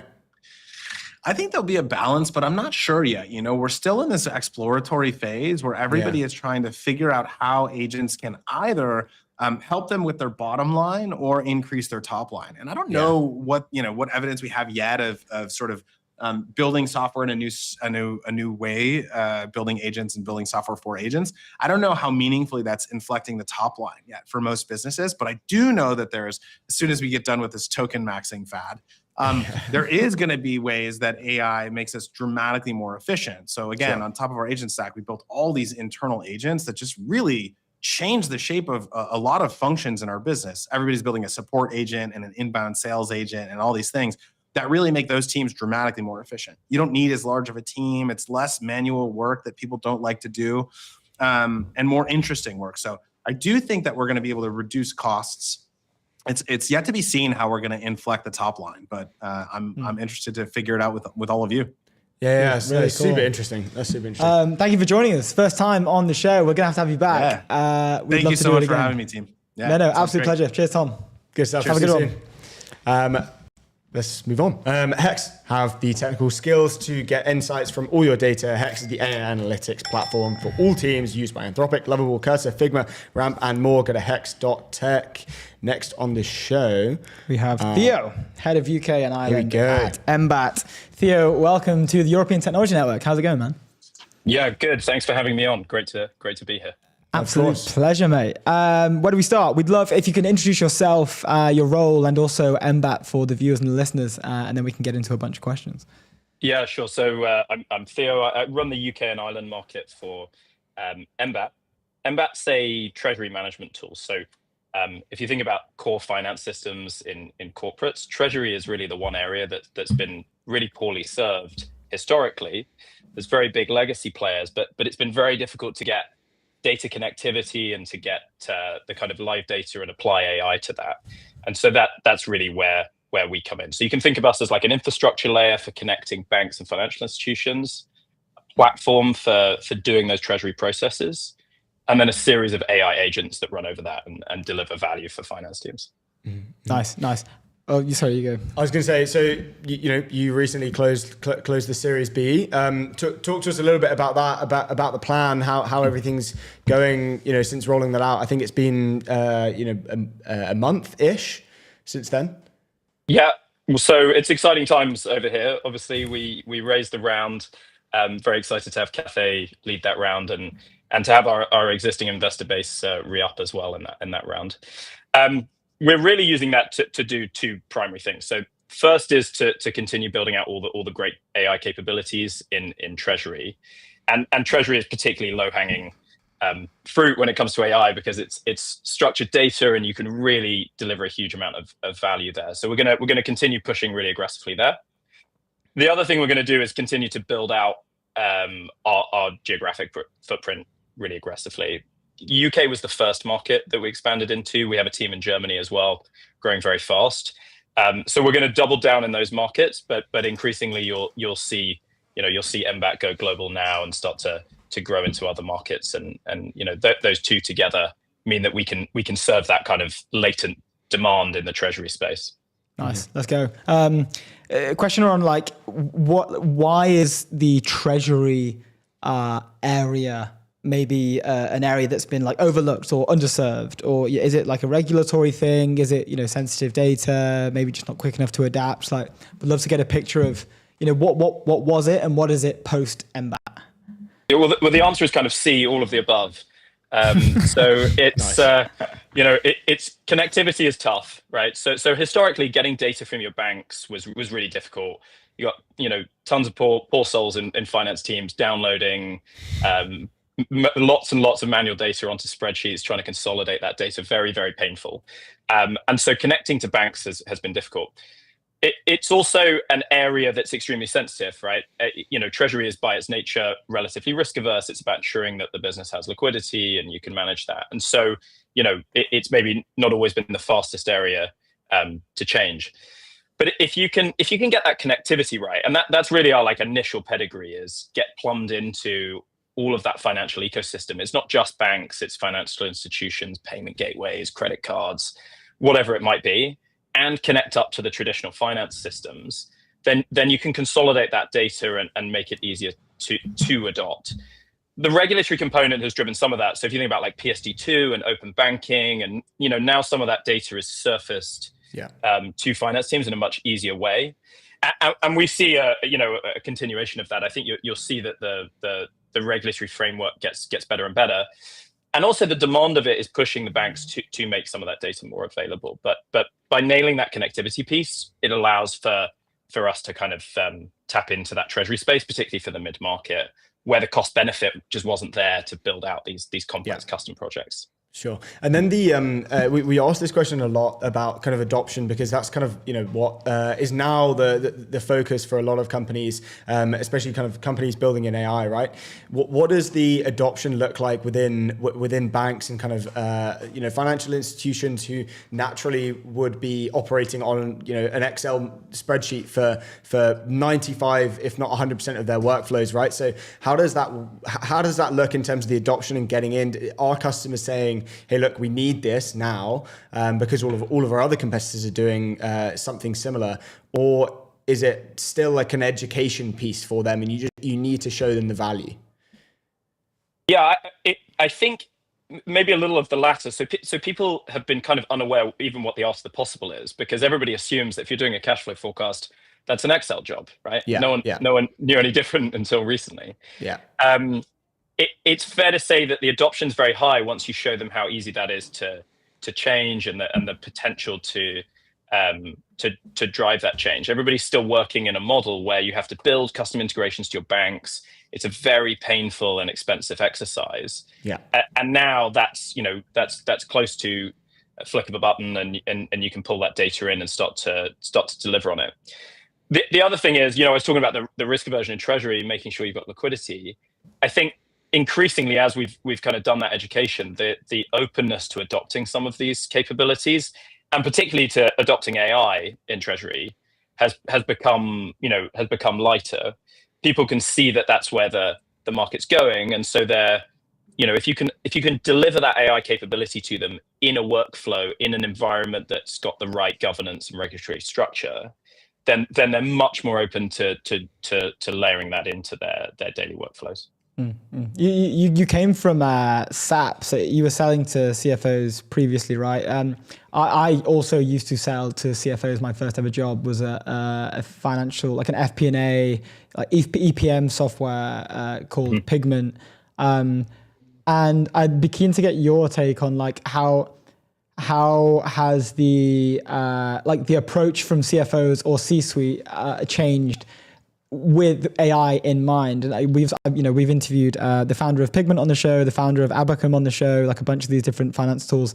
And it's funny because from personal experience, we said before, back in the day when I was cold calling CFOs and trying to sell them Pigment, looking at we were a startup, right? We at the time we'd raised a Series A. I was there till Series D, but throughout the whole process we were still classed as a startup. We weren't an SAP, we weren't an Oracle, we weren't an Anaplan, any of the larger incumbents. So we'd be deemed as risky. But now it seems to be that script has kind of flipped in a way where they're more open to working with AI native quotation mark startups. And I'm just funny, what's your experience been like on that sort of timeline, on that trajectory? How has the office of the CFO changed? Completely. And if I think back to my SAP days, trying to deliver even ML models to do some predictive analytics was a kind of a tough sell. And now that script has been completely flipped, and often it's coming the other way, which is they've got a directive to adopt AI, and they haven't even worked out what that AI capability they want to adopt is, right? So that's been a real step change. I think, like I was mentioning before, you've got to put this in a contextually rich safe environment for a finance team to adopt, right? This is a user group that is never going to just drop stuff into an LLM without feeling really confident about where this kind of, highly sensitive data is going. So I've noticed it, even just over the last 12 months, right? When I speak at conferences and I say, well, okay, well, who's really like putting something into practice, who's adopting some AI within a finance team, you see that. And I think the other thing is that because people, investors know the market dynamics of this, they get directives that, if you're growing, you cannot linearly scale a finance function with your growth, right? Yeah. And so, if I think about customers of ours like Treatwell or Northern Data, right? Treatwell B2C, they're growing rapidly in lots of new markets. They're high transaction volume business. That's a business that if they're going to quadruple in size, they don't want to quadruple the finance team. There's really no need to. Same applies to Northern Data, right? They're a data center company. They're at the cutting edge of building new data centers, highly capex intensive, lots of new finance requirements. Same problem, right? They're very different business models, but you've got to be able to deliver this AI in a way that people can adopt to make yourselves competitive and to avoid that linear scaling problem of a finance function that's just moving Excel documents and downloading and uploading things in a way that's very 2010. Yeah. And historically, touching on the Excel side, right? It's like that has been the standard procedure, and it's kind of like a horizontal thing that everyone just uses Excel. And obviously, you can build your own kind of personal, model, cash flow models, and all of this kind of stuff like within Excel. But it's just been, that has been the one thing that companies are using. Now you see companies kind of using, more personalized AI things that are very suited to their business. You mentioned the kind of comparison between different businesses, right? How do you guys navigate on are you using kind of like forward deployed engineers to like help build personalized AI? Like, is that something that you guys are looking into? How does it work actually adopting into the customer's workflows and kind of really building like the actual from the foundations essentially? Yeah, so I think our approach is really not to say, well, here's like an open-ended set of AI capabilities and you decide your outcomes, right? Yeah. Treasury outcomes are deterministic, they're binary, they're simulations that you want to run to optimize liquidity, right? And so for us, it's all about making that user interface and the capabilities that we deploy easy for people to adopt in those daily workflows, right? So we don't need to go and do this huge engineering project about, well, how do you guys think we should do this? It's more a case of, if you want to run a good cash flow forecast, you need to, tighten up the accuracy on it. And there's very specific AI capability baked into the workflow that we deploy to do that. Okay, what can we look forward to from you guys? Like what have you got upcoming that's exciting? You mentioned obviously it's been about a month since you raised the cash. How are you? How have you been spending this? What's the plan? Where's the area of focus? Yeah, so from a product perspective, you're going to see a ton of new capabilities from us. The things that are coming out right now are all around cash optimization, liquidity, allowing our user base to simulate those liquidity problems and to really drive benefit there. I always say this to everybody, which is treasury is the only revenue function within finance. Everything else is a cost center, right? And so there's a huge opportunity to drive value there.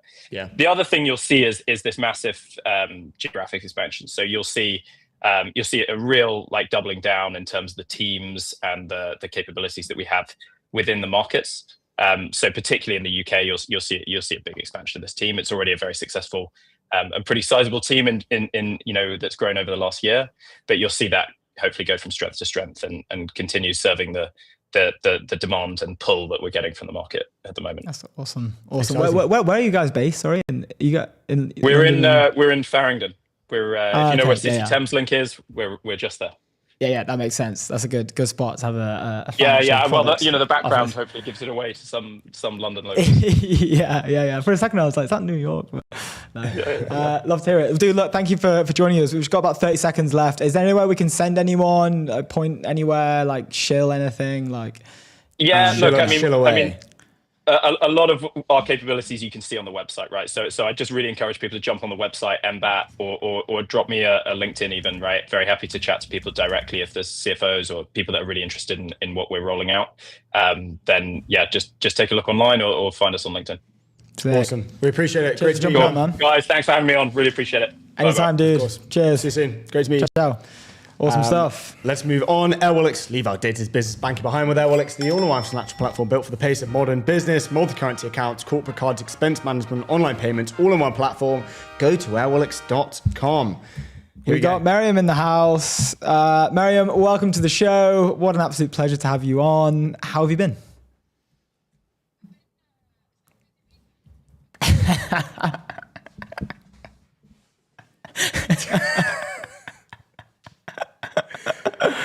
Oh my God. Well, hopefully we can cheer you up. Yeah, I don't know. I mean, it's an interesting time. It's an interesting time for AI in Europe. Meryem, can you introduce yourself, what you've been working on? We gave a pretty brief intro at the start of the show. Would be much better coming from you. But yeah, if you can. I'm Meryem. I'm the co-founder and CEO of Doubleword. Specifically, what we do at Doubleword is we're an inference provider. We've believed since the very beginning that open source models need to win in order for us to be in a stable AI future, or one that doesn't kind of descend into some kind of weird dystopia. And so we've been building for open source model inference for the last 3 years. And specifically what we care about is very high efficiency model inference. So we can get the most tokens and the most intelligence for a fixed dollar amount. Amazing. Okay, what does open models winning mean? What does that, what does that future look like when open models win? Yeah, well, let's think about the alternative. What happens if open models don't win? Yeah. And that world looks like a proprietary model winning. That proprietary model exists in some kind of country. And if that wins and that's the intelligence that rules it all, everyone needs to use that intelligence. And that means that country and that company has a huge amount of leverage over every other company and country in the world, and can do things like we saw this weekend, which is like full access, which means no one can reliably build on top of it. If open source models win, as we believe that they need to at Doubleword, then people can own their intelligence. They can own the intelligence that they're building their business on top of, or that we're building, national security applications on top of, in a way that no one else can come and disrupt. And that's a far more stable world than one in which you have one or two companies ruling us all. Yeah. And a lot of the conversation and a lot of these, you have been talking about this since 2023, but a lot of these conversations that we're seeing right now, I thought it was comedically timed with the Europe 2031 piece. Like they predicted 2 years in advance that we would see something like this happen, and poetically it happened the following day. Can you just break down from your perspective what has the timeline of the Fable shutdown, and also when we were chatting, you predicted this in 2023. You foresaw this. So we're very lucky to have you on the show and be able to speak to you. But can you just kind of break down how did this come about in 2023? What's happened today? Yeah, just give us the rundown. Yeah. So we've been talking a lot about sovereignty, but I actually think the conversation is more around leverage. And the reason why this was actually quite obvious in 2023 is if you did think there'd be a concentration of power in terms of whatever companies control the intelligence, then the models would get to a point at some time in the future when the intelligence was so high that they have so much leverage over everyone else, and they could do things like export control, or they would just want to keep it for themselves. So for example, if a given company had AGI, why would they sell it? Why wouldn't they just use the AGI themselves and rule the world? And so this was quite a natural. Predicting export controls or predicting this being used as leverage was, I think, pretty obvious fairly early on. I think the thing that has surprised me is I think the timing is a big strategic blunder by the US. I think the way that if they were going to play this out in a game theoretic optimal position is you would wait until we got to the AGI level where everyone else in the world is completely reliant on these models, create some kind of false sense of security that you can trust building on these providers, everyone else is reliant, and then you rug pull. I think they've rug pulled really early, and I think they've done this very last minute as a way to get Anthropic to not release a given model, as opposed to using it strategically. And the fact that I think it's a bit of a blunder means that it's an opportunity for Europe and all of the other middle powers to wake up and realize the kind of position we could end up in 2031, which was so well kind of written as the worst case doomsday scenario. And so this should be a very, very big wake-up call. Unfortunately, Europe has a history of ignoring wake-up calls, and so hopefully this is not one of those instances.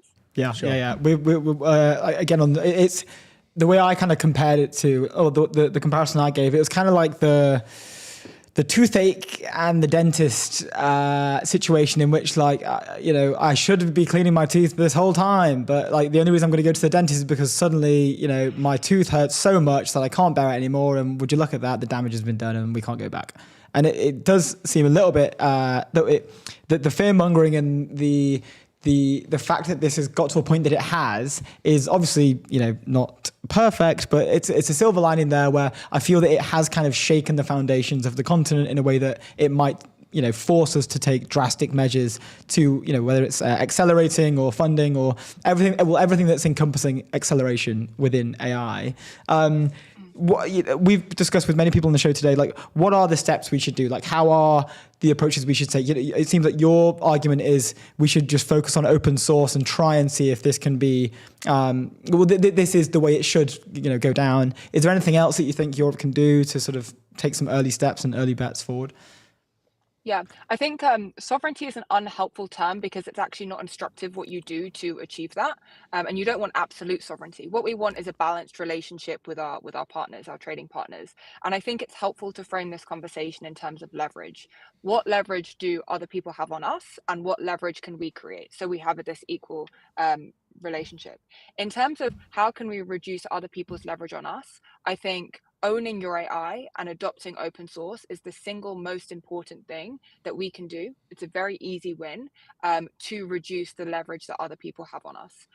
Open source models are incredibly compelling and competitive at the moment. And when we are deploying open source models, we are genuinely achieving sovereignty in that no one can come and turn this thing off. I've got my GPUs, I'm running it maybe in a data center locally. And I can deploy a Kimi, a Quen, or whatever it is, maybe a fine-tuned version. Yeah. And that's what at Doubleword we think the step 0 to achieving sovereignty is actually just like wherever there are capabilities that are available in open source, we should be using open source.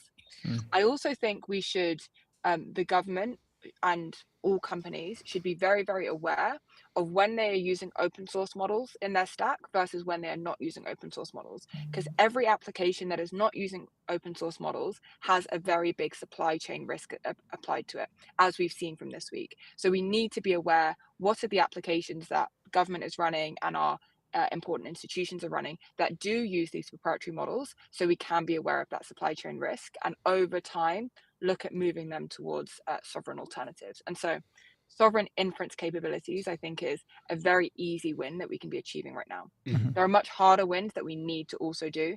Figure out how to make our energy much, much cheaper, planning reforms so we can build more data centers, funding the really promising labs that are coming out of London recently. All of these are things that we can also do to kind of reduce leverage points that other people have on us, and then also build our own leverage points so we can be kind of a balanced trading partner. Yeah, we talked to one of the founders of Europe 2031 earlier on the show, and he said, he talked about the build out of data centers and the fact that we have pretty strong kind of energy infrastructure in Europe, but it's more of the data center build out and kind of making that attractive for chip manufacturers to kind of sell to these or buy from these data centers. That's the kind of the main thing. Do you think that's like, do you think that's one of the early steps, or where do you, we have all these steps, right, that we kind of keep coming, to in conversations, but what are the kind of early steps? We also mentioned about the narrative change on people who aren't necessarily in the tech bubble. Like, how do we kind of, take, I guess, the first steps past the kind of open source models, as you're saying, is like the easy win. Like, what are the first steps of the hard wins that we should kind of go and work towards? Yeah, I think in the UK in particular, planning reform is a big part of that. It's Yeah. very difficult to build big projects in the UK. And so planning reform is a very important thing that we need to be looking at. Sure. I think I also mentioned that there's things like the EU AI Act, and so I'm speaking as a British person, but from the EU, we have this EU AI Act, which is going to start being implemented later this year. And I think it's also just an excuse for enterprises to move slower than they should be moving. And so looking at reforming or repealing or pausing to things like the EU AI Act, I think is a helpful thing to be doing in this particular moment. But unfortunately, we've put ourselves in a position where we have a very short amount of time to make up what could be irreversible damage. And you kind of need to do everything, all things at once. And so it's from energy, planning reform, inference, training. We have great chip companies as well, and like building on every single front in the hopes that a few of them pay off and we do start building these leverage points so we aren't kind of completely susceptible to other people turning off the taps. Yeah. Big task at hand. You mentioned, well, sovereignty has been a recurring theme of I guess the whole week. You've been working closely with the DSIT on the topic of like inference and sovereignty. Like how has the government's sort of openness been? You mentioned as well, you guys are backed by the SovAI fund as well, with James Wise and the team doing amazing work over there. What's it like being, working with them, working with the DSIT? How's it been?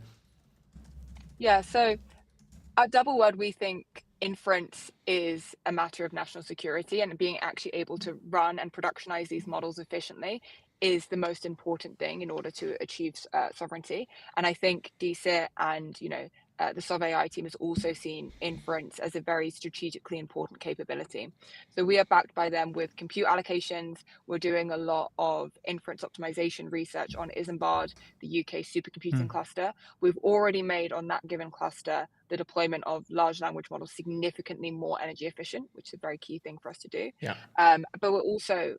But the energy we're seeing from DSIT is kind of matching the energy that we feel at Doubleword for how important this moment is. I think it's so I'm excited and hopeful that I think we have the right people in place. I think Kanishka has been doing a fantastic job. I think he gets endless praise as AI minister, which is very rare for a politician. And so I am hopeful that in this moment we do have a team at DSIT that is thinking about the right things and will meet the challenge. Yeah, I agree. I think it feels like one of the first times where it's we have in probably one of the most important parts of our government, people who really are, they see. Yeah, he's a ledge. Yeah. But was it you that tweeted out a tweet about him recently? Because I saw something go pretty viral. Was it your tweet? The one that's like, I hope they don't take him away or something like. I was like planning the scenario of like, if there is a change in leadership, I would be absolutely fuming if they move Kanishka, because it's so important we have consistency here. I mean, something that I do kind of believe is I'm not really sure why AI minister isn't a cabinet position yet. And I think it should be. Yeah, 100%. DSIT has a huge remit, and I think Kanishka has proven to be doing a really amazing job. And so, yeah. I'm not affiliated with him in any way. I've just seen. No, he's a legend. His leadership. Something amazing is, for the first time, civil servants are apologizing to me that things might take a few weeks. Like that's their timeline of being slow right now, and I that's the kind of nice speed that we need at the moment. Yeah. Props to him. He's doing amazing work. Connected to the open models debate. Something that seems to be a recurring narrative, like with these frontier models, like is it cost effective to even run them? Like, should I be running, a Fable 5 to do some very, very small, tiny little task? Probably not. But can you maybe talk to us a little bit about, token cost pressures, how that's evolving? Is it sustainable even? Like, would it then be reserved for, ultra important tasks behind closed doors? Like, what's the flow like? Yeah, Doubleword was kind of founded on two theses. The first thesis is that in order to achieve a stable future, we need to have open source models, and open source models need to win for the majority of use cases. The second thesis we are founded on is that token cost and running these models at the kind of scale we think they're going to be run is going to be incredibly expensive and energy intensive. And the kind of paradox that we're seeing, which is this Jevons paradox thing, is that the actual token cost for a given model intelligence has been going down about 10x every single year since we started the company. But the amount that people are spending on tokens is increasing exponentially. Uber burnt through their whole year's budget in 4 months. Yeah. And the reason why is the types of tasks we're applying them to are just far more complex. We're allowing them to do way, way, way more ambitious thing, which is way more token heavy. And so that's why we at Doubleword are thinking a lot about inference optimizations that we can apply to make the cost of intelligence much cheaper. Yeah. And do you think closed models should be thinking that yet? Like, they're not really thinking about the optimization side of it, right? They're thinking more of a, let's win against the other models, right? So like, do you think that will ever be a thing? I don't know. I think the US labs and Chinese labs have very different focuses. The US lab is about how do we push the frontier and build AGI. Yeah. The Chinese are like, how do we achieve that level of intelligence, but more efficiently? Interesting. And so actually the open source models are much more efficient at inference time. And then we, on top of that, are deploying those efficient models and making them even more efficient. So just moving without you doing on Doubleword, doing on any provider, moving from closed source to open source models, you'll probably save between 4x and 8x immediately. Yeah. And then we hope to help you save another 2x on top of that. Interesting. Awesome. And that will become more like, more prevalent when models stop providing kind of this subscription side and all of that kind of stuff. It's more kind of based on usage, right? And so I assume you guys are going to see a lot of tailwinds into usage in terms of just more people moving over purely because it's cheaper, it's more efficient. There's, that's interesting. Yeah. Yeah. Meryem, thank you so much for joining us, spending time with us today. It's been an absolute pleasure. We'll have to do this again, please. Yeah, we'd love to have you back. See you in a bit. Bye. Cheers. Thank you. Awesome stuff. Polymarket, the world's largest prediction market. Stay informed and profit from your knowledge. Go to polymarket.com. We got a 10 million seed announcement coming up next from our friend Maex. I hope I'm pronouncing that right. You may have to correct me, sir, but welcome to the stream. Welcome to the show. Thank you. And yes, you pronounce it perfectly fine. Oh, amazing. Okay, great start. You got some news to share. Do you want to maybe introduce yourself, the company, and then also the brilliant news that you have to announce? Sure, happy to do that. So we came out today out of stealth. And when I say we, it's a company called Causa Prima. We did raise $10 million from Creandum as our lead. And we're tackling one of the most boring problems there is, the office of the CFO, making sure that we end the chase between companies. So chasing for invoices, chasing for payments, chasing for money. That's what we're building, a network of AI agents between companies. Amazing. Why this problem then? You say it's one of the most boring problems. Why this problem? I mean, like a little bit of background maybe. So that's all I know. Sure. I think so to pull a little bit of a Steve Jobs here, like looking back, it completely makes sense now. Obviously, it didn't fucking make any sense at the beginning. I randomly was thrown into SAP's accounts payable department. So as a young coder, I developed SAP's payment program, so the piece of software that pays pretty much every supplier on this planet. And from there, built several companies, first in Germany, then in San Francisco, in that payment, invoicing, financing space. So that's why Causa Prima, that's why this space. Okay, awesome. And then first question off the bat from me about Causa Prima specifically is, agent to agent kind of negotiation of payments and chasing and everything. What does that look like for a finance team now? And how does like the next, 5-10 years or, the future generally look like for a finance team when agents are interacting with other agents? I mean, let's start what it is today. So today there's, let's pick a random company, Home Depot. There's sitting 50 people in Akron, Ohio, get thousands of invoices every week, thousands every day, some of them, hundreds of phone calls every day from their suppliers about like, where's my invoice? When will I be paid? Missing out on discounts. And so there's software around to optimize that side of the business for years. But it didn't address the in-between because the huge problem is not just receiving an invoice or making payment. It's between two companies, accounts receivable of one company and accounts payable of another. So to answer your question, how we see it in the next month, hopefully years, changing in those accounts payable departments is that these boring tasks of keying in invoices, answering the supplier requests, they go away. You, as an employee to stick with my example of Home Depot, you can do more meaningful tasks with your time.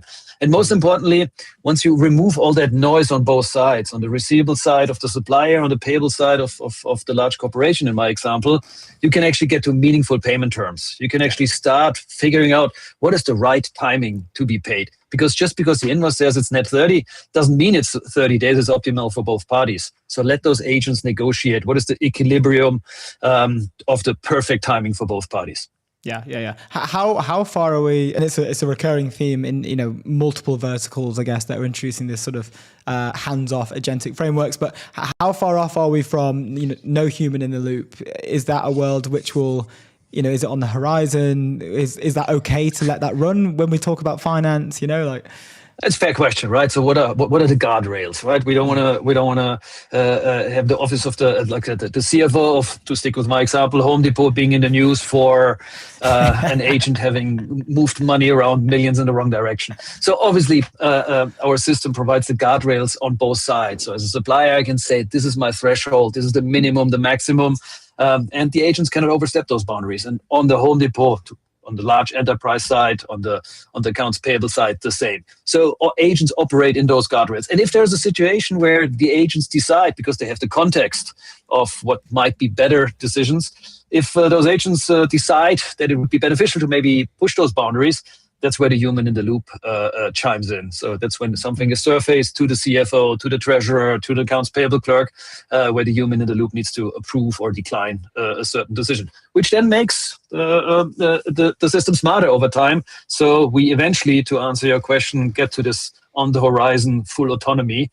Not tomorrow, probably not the day after tomorrow. Will take a little while. Yeah, no, makes complete sense. And I guess we're in a situation here where we can ask someone who's on the inside who has knowledge around this thing. But what are the CFOs? What are they saying right now? When you're hearing their pains, what's the narrative for them internally around AI? Is it let's do anything we can to get this thing in the door? Is it that we want to be more strategic? Is it we want to be thinking we're thinking ahead and be more strategic with our plans? What is the need to have from this office of the CFO at the moment?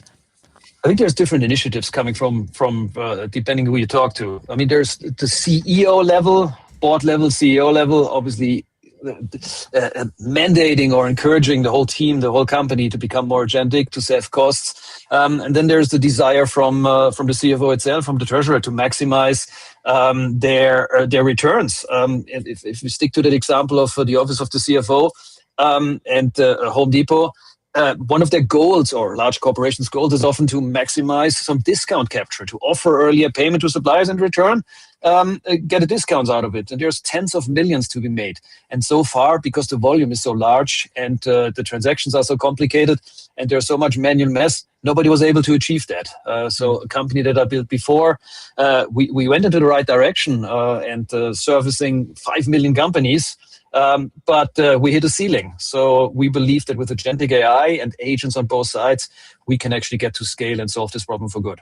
Mm-hmm. Yeah. And correct me if I'm wrong, but you guys are building out of Madrid. Is that correct? Yeah, we're building out of Madrid and out of Munich. So we have two teams here in Madrid. That's where I am, and my co-founder Henrik. And a second team where our third co-founder Philip sits is in Munich. Engineering team a little bit more focused on Munich, and the rest a little bit including engineering as well here in Madrid.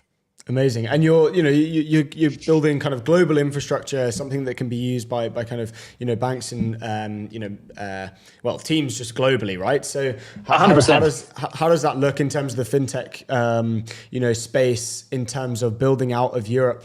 Is that a challenge? Is that an advantage for you guys? Yeah. What does it look like building out of Madrid and Munich?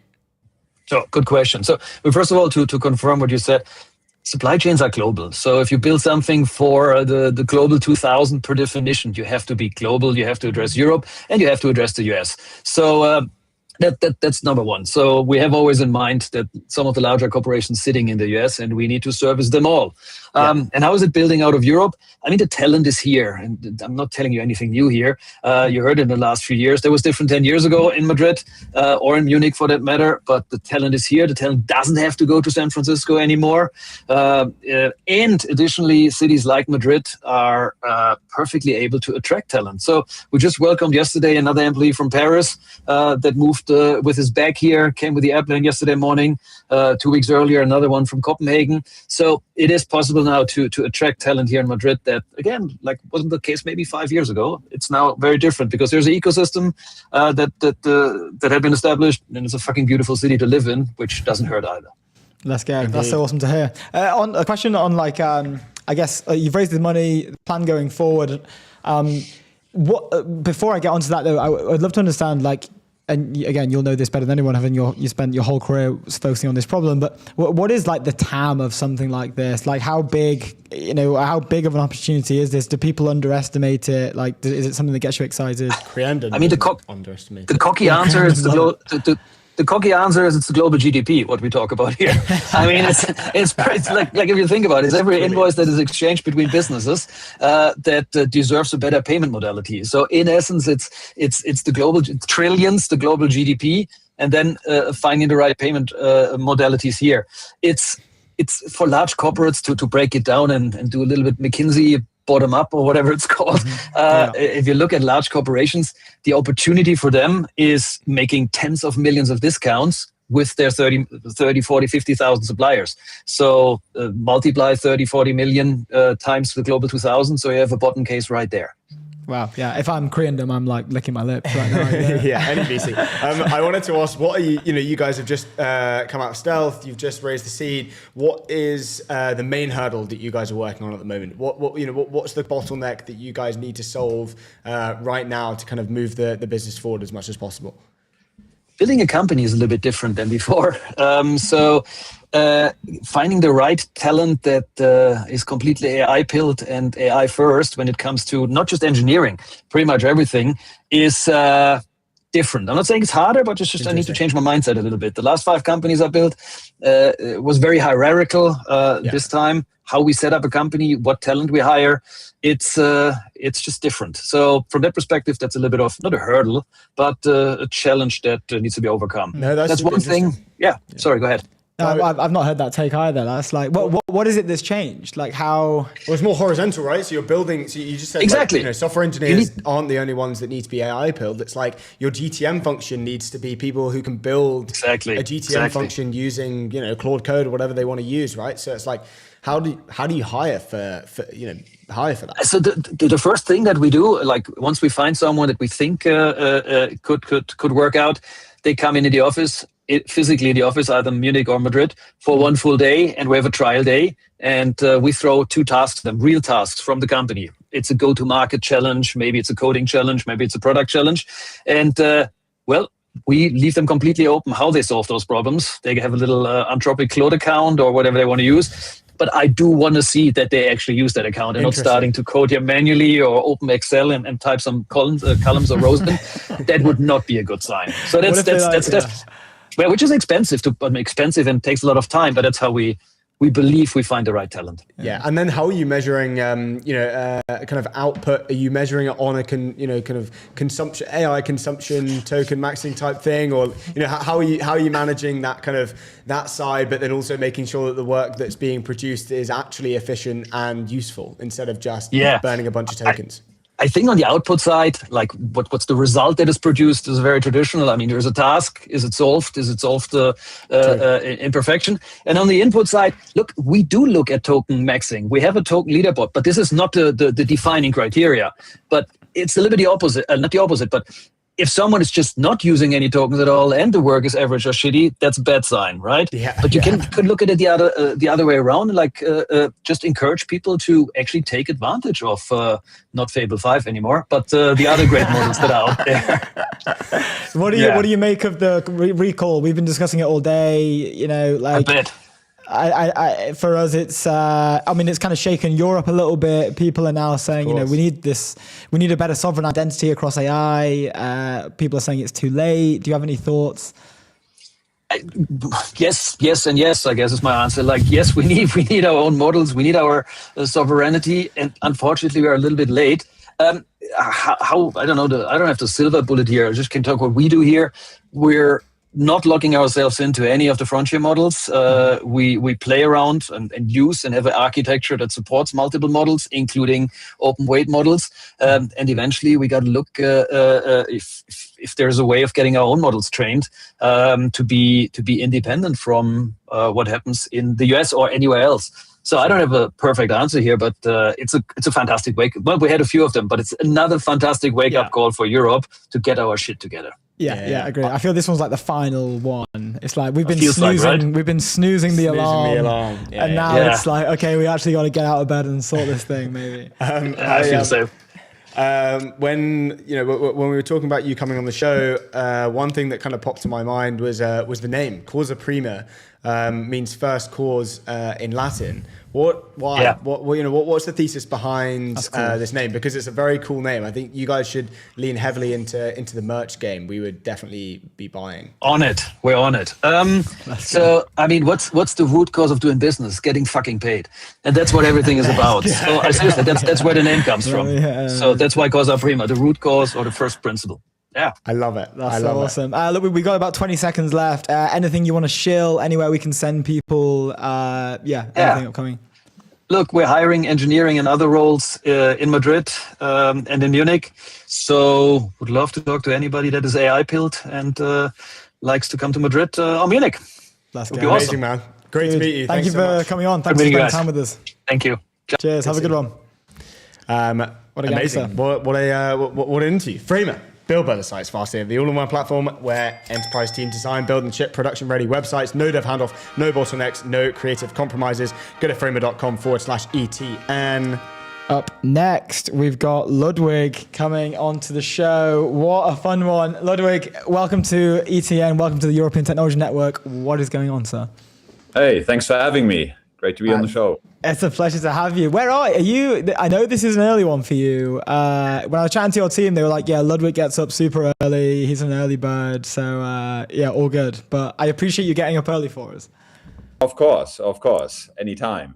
It's early here in Palo Alto, but early here, We'd love to hear it, like 4 in the morning, no?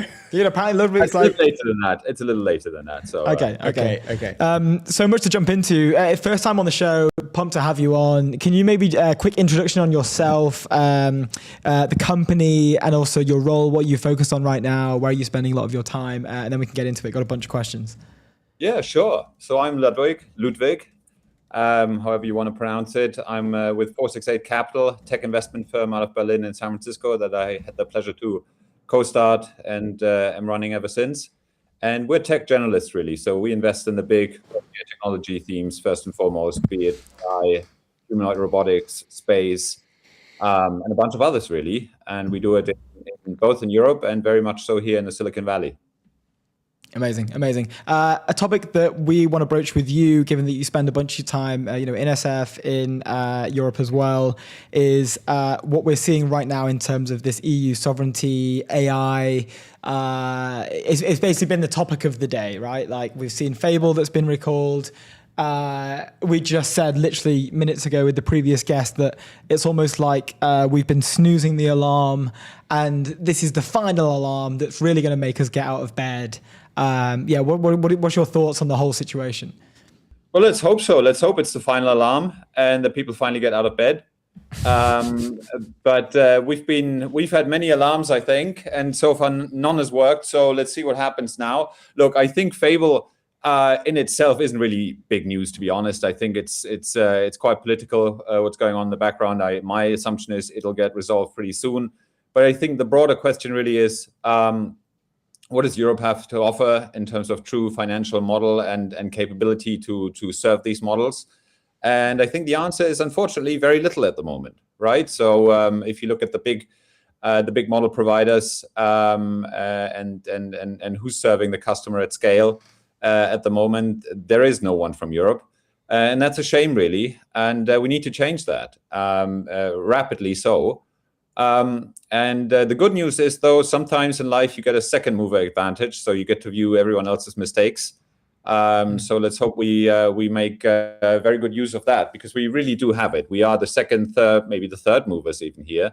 So let's see what we can make of that. Yeah, yeah. And given the time that you spend in sort of both Europe and SF, like how are you seeing conversations, topics differ? Like everyone has a narrative of comparison. People always say that it's not, we shouldn't be focusing on like a comparison aspect here. Like both ecosystems have their benefits, but what are you seeing on the ground? Is it, is that a part of why we're not quite at the frontier? Like the general narrative of technology and ambition and that type of thing? Yeah, no, definitely. I definitely think so. I think the Silicon Valley ecosystem, this entire power machine, is just really so much bigger, so much faster at rolling out things. And especially with AI, this is, has compounded in the last couple of years to an extent that we haven't seen. So unfortunately, and I wish it was different, but unfortunately, I think the two ecosystems have completely decoupled. It's not just that the Valley is a little bit ahead. I think we've completely decoupled. And it's going to be quite tough to close the gap or even stop it widening. But maybe we, for the sovereignty aspect, we don't even have to do that. I think we just need to take an honest look at what are the building blocks that are needed to build a world-class model, and just get to work. And I think it's actually quite simple. I think, pre-training is not really the big differentiator anymore and won't be in the foreseeable future. So what we really need to do, first and foremost, is create inference capacity and do it across the entire chain, up and to very much including energy. So it's not just a traditional tech problem; it's really an energy problem and a capacity problem. And I think it's very doable, right? There's nothing magic behind this. No. But to get back to your question, I think what Silicon Valley does very, very well, better than anywhere else in the world, that's what makes them special. They focus and they organize resources, and we need to do that as well. Interesting.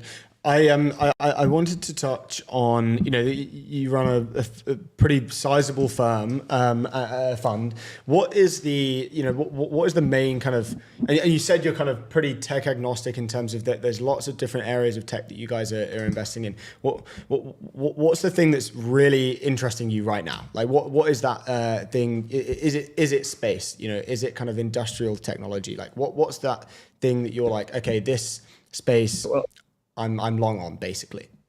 Yeah, I mean there are a couple of things. So first off, we are long on space for sure. We were you had my good friend Philip Johnson on the program a few days ago. He's awesome.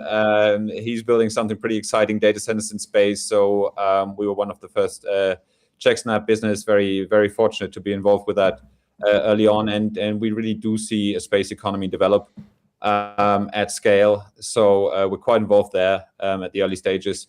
We're still very much into core AI, core artificial intelligence, even new model architectures is something where we're spending a lot of time. I think the whole robotics movement is exciting. I think we're seeing some real advances in humanoid robotics, but also industrial robotics. So those are the fields that we're really behind. Putting our money on, and I think the compute stack is evolving. I think you're seeing some of the most interesting companies being built right now in the next generation compute, especially when it comes to photonic chips.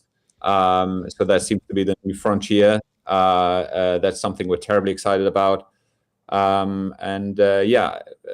think loads happening at the intersection of AI and biology.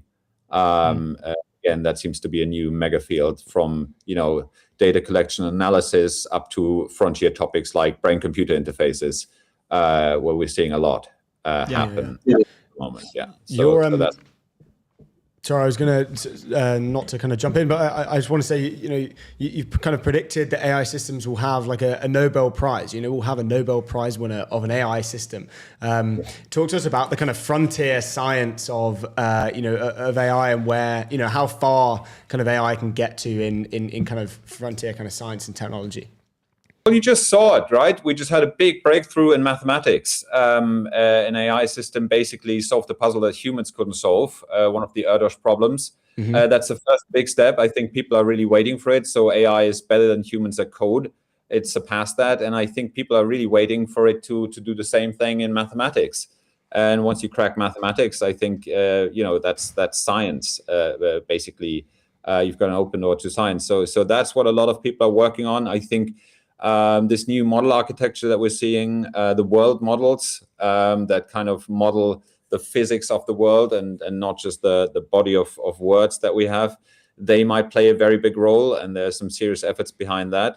So yeah, I mean, when I say biology, I think you can expand that to sciences in general, right? That's the next big thing. Now that text generation, code generation seems to be solved or almost solved, I think that's probably the next big frontier that the foundational models are going to tackle.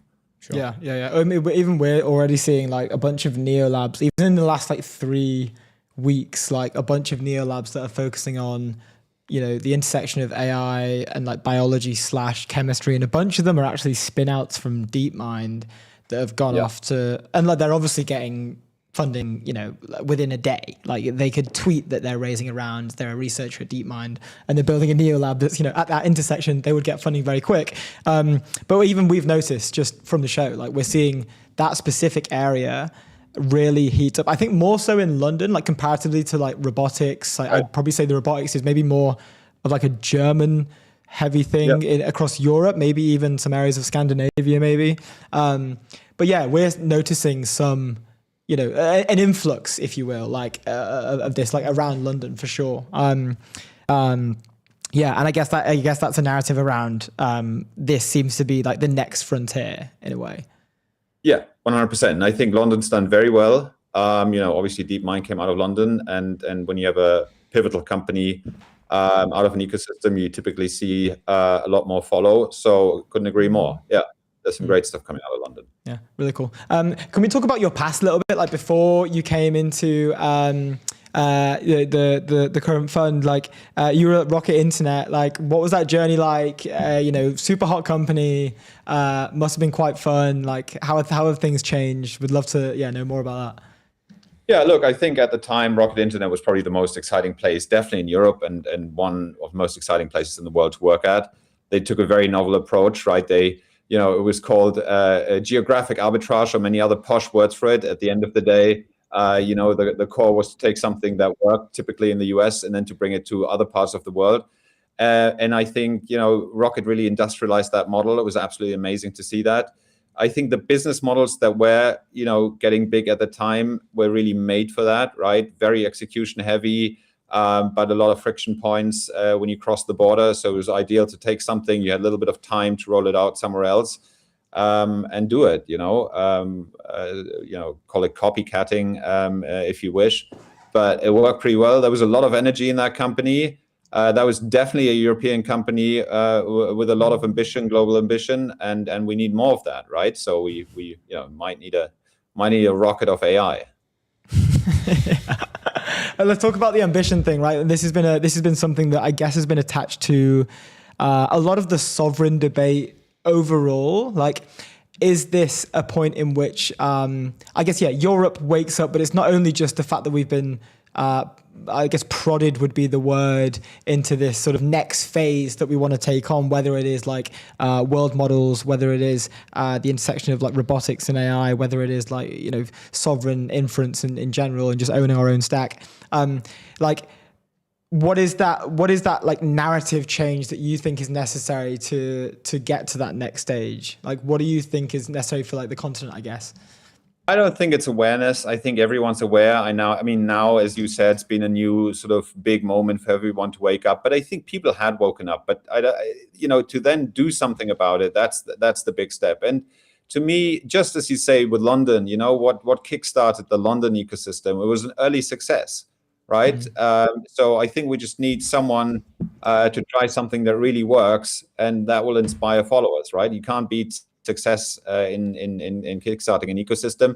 I don't think it's going to be politics. I don't think it's going to be the media right about it, right? We can't will a $1 trillion company into existence, right? We can't just get up and say, no, we're going to build our own OpenAI or Anthropic. I don't think, unfortunately, that's how the world works. So we just really have to, unfortunately, hope and wait until something really works out, and then make sure that we have a lot of followers. Yeah. Now, there's no clean or clear recipe for that, unfortunately, but that's just how the world works, I guess. Yeah. It's like the example of like Matty at 11 Labs and Anton at Lovable, like their success and their very much like founder-led portrayal of that success. Like it was very build in public. It was very, announcing ARR metrics. We just signed this new enterprise customer. We just added this much ARR in 1 month. Like it was very build in public-esque. And like, we've discussed it a bunch, looking at the ecosystems beneath that, whether it's in Poland or whether it's in Stockholm. Like there is that trickle down effect, like that they are inspiring the next generation of I guess builders and founders. So yeah, I guess that flywheel is something that I guess we can rely on, well not rely on, but I guess look to fuel, look to spice it up. And that's your thesis, right? It's like, you're looking for outlier founders who are building globally, but also from Europe and backing them obviously with capital and conviction. And that's what Philip Johnston. Philip is a European building something extremely ambitious. Exactly. Unfortunately, I think he did have to go to the West Coast for that. Sure. So it's unfortunately it's only this time zone where it's so early here, where at the moment you can build these kind of dreams and ambitions. Right now, everyone talks about it, but 2.5 years ago when he was getting started, the idea of putting data centers in space, I don't think he could have raised capital anywhere else in the world for that in a meaningful way, right? So there we are. Yeah, he's on an absolute he's flying right now. Yeah. I mean, like when we had him on, he got up super early for the show as well. But I remember when we got him on, he was telling us about what was the word? Where you surround a star with solar panels. I can't remember. It was like it had a name where like you surround a star with as many solar panels as you possibly can, and you can harness like 100% of the energy from that star, and then use it. A Dyson sphere. A Dyson sphere. That was it. Of course. And we asked him, we were like, how long would it take to do that? Like thinking it would be like a few years. And he was like, oh, it would be like 10,000 years to be able to do that. So we were saying you should come back on the show when he gets that done. But no, he's been awesome. I know we're almost at time, like, sorry, but is there anywhere we can send people anywhere? Like, anything you want to shill or anything like that? No, I think what you guys are doing is great. I think this is very much needed, right? So I don't think it needs one wake-up call. It probably needs a wake-up call every day, and you're part of that. So that's fantastic. Appreciate it, man. Legend. Good stuff. Thank you. It's so good to have you on, man. Welcome back anytime. Thank you. Bye, guys. Cheers, dude. Have a good one. Awesome stuff. Next. Framer. You get Framer first. Go. All-in-one platform where enterprise teams design, build, and ship production-ready websites. No dev handoff, no bottlenecks, no creative compromises. Go to framer.com/ETN. Who's next on the show? We have Stanislas. We have Gabriel's co-founder, the CTO of Dust. How you doing, man? Welcome to the show. Doing great. Thanks. It's great to have you on. Thanks for making the time for us. We were saying earlier, we were laughing because when I tweeted you, you replied with your email address just like on X, and we were like, oh, like, this guy's, he's okay with that. Yeah, I guess the old ages where people were putting underscores, to trip the spam bots. I think they're not effective anymore. So I think you can just share your email, and that's okay. Yeah, people are gonna find your email anyway. Exactly, there are services for that. It's not that expensive or not complicated. Yeah. Anyway, look, so cool. Give us an update on Dust. How's everything going over there? We'd love to hear from you. Yeah, Dust is rocking. I think we are really pushing in the direction of multiplayer AI. The kind of basic premise is the following: is that as the models are getting better, the kind of time horizon of the task they're going to be taking is going to be longer and longer. And so the gnarly steering that you're doing on your own with your model in a single player mode will have to become kind of a multiplayer collaborative game of steering the model towards a task that takes weeks of work or stuff like that. And so when you think about Cloud Code as an example, runs on your machine, single player by default. And so you need a surface where you have that multiplayer abstraction and product surface so that people can work together with an agent. And so I think that's what we're trying to build and evangelize in the markets. Yeah, nice. Awesome. It's always like every time we have a Dust representative on, it's always very clear that you guys are crushing it. When I pinged you yesterday, we were obviously reacting to the news that came out. I think everyone was reacting to the news that came out. We've been reacting to it all day. You had two tweets that One was the first a response to the first tweet from Anthropic around the fact that the US government has rolled out these non-domestic restrictions, and another one calling for a pretty. I've never seen this take before. I thought it was a pretty nuts one. But like, first, I'd just love to get your take. Like, you open up this conversation with, it's time for France. You know, specifically, you name France and Europe to wake up. Yep. What initial like response? Like, what are you thinking here? Like, what do you think the response should be? How do you think we get past this? Well, I mean, I think I mean, I've said that for the longest time. I remember the first time I tried to say that, there was Cédric Villani, who was the AI person in France, and it was like 10 years or even more before, 12 years ago. And I said that to Macron when I went to visit him like a couple of years ago, when it was AI was all the rage in France. He would receive kind of funders at the Élysée. And I think the prospect hasn't changed. The input to the economy is today or yesterday, people and energy, and let's say some other stuff, but like the big ones. And people are kind of a sovereign by construction, right? Because they are your people, it's your economy, so this is your people. And energy, which is a massive input to the economy, has been seen as something that needs to be controlled, of have kind of a lot of sovereignty baked into the way we provide it, and make sure we have control on it. Know that the amount of what do people provide? They provide kind of manual work. They also provide intelligence as an input to the economy. And now the split of intelligence is going to be starting to go from just people, which is sovereign by construction, to people and artificial intelligence. And I think this is a key input to the economy. And so whatever we think about energy, we should think similarly for intelligence. And so it's very important to at least not lose track of the fact that whenever we kind of fully depend on intelligence and tap coming from another country, it is kind of a very strategic dependence, and we need to be very aware and deliberate about that. Yeah. So basically, if you think about that, and then you think about the tradition of De Gaulle in France, how he after World War II, he was like, let's go nuclear, guys. This is our kind of future. This is the way we control our future. I mean, it feels like so much the same. It feels like we need to really push hard to have control of our future. I think these are the ideas. I'm not trying to be too kind of a protectionist or all of that, but I think it is so important. It has to be considered like energy. In France, we have that tradition of nuclear for defense and energy. And in that sense, it works really well for us. And I think we need to have some of that vibe. I'm not trying to be maximalist here, but some of that vibe going on.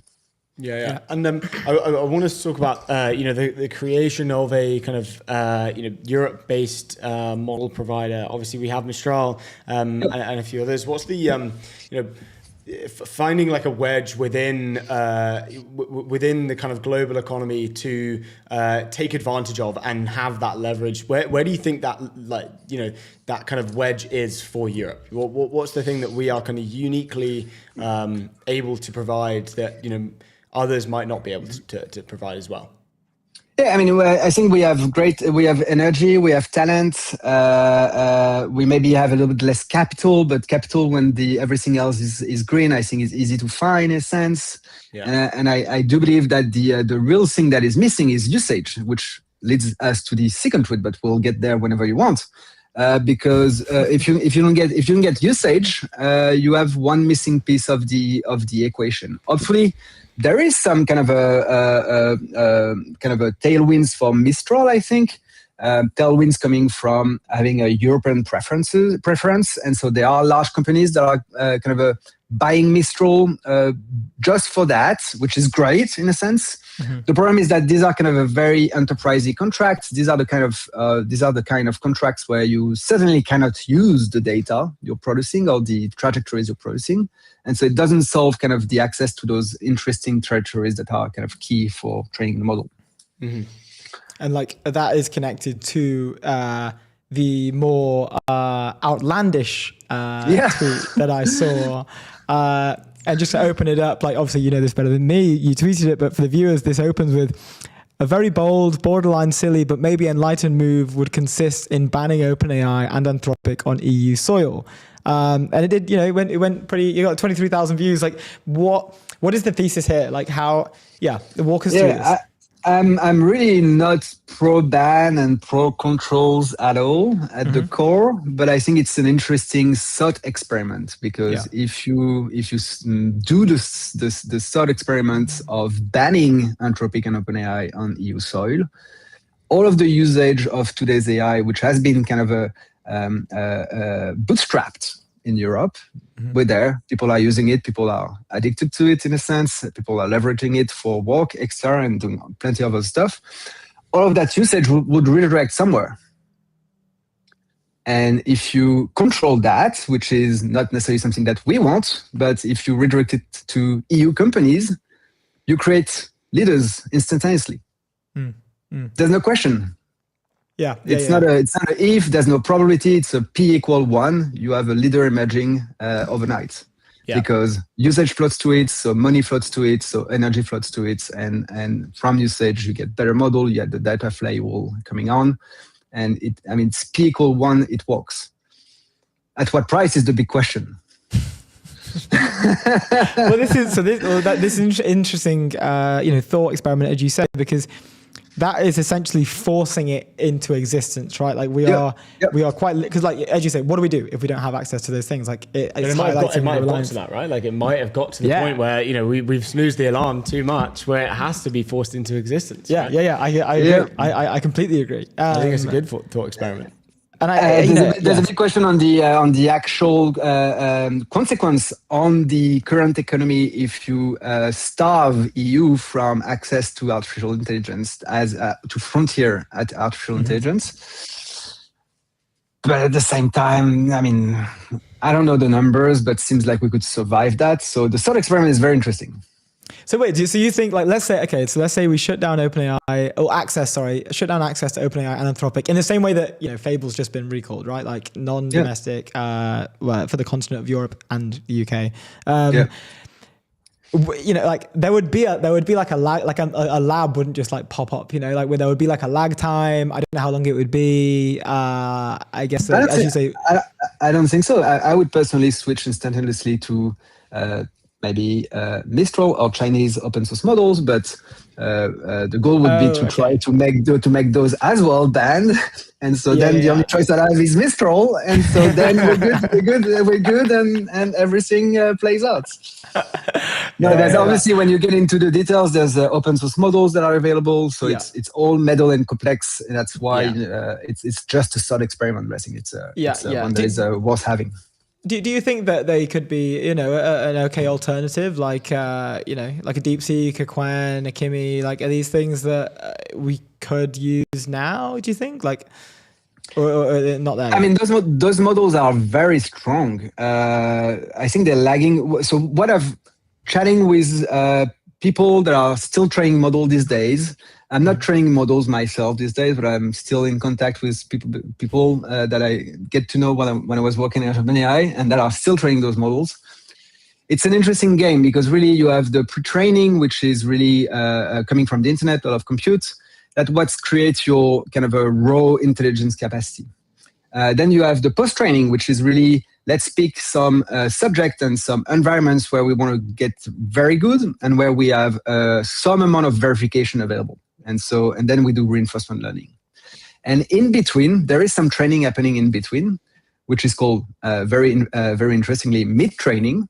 And that mid-training is really about linking the two. And the most efficient way to do that mid-training is actually using usage trace from users on stuff that are at the frontier of what the pre-trained model can do to really create representations that are going to be useful and will optimize the post-training. And interestingly, you can catch up mostly, but not completely, by distilling from frontier models.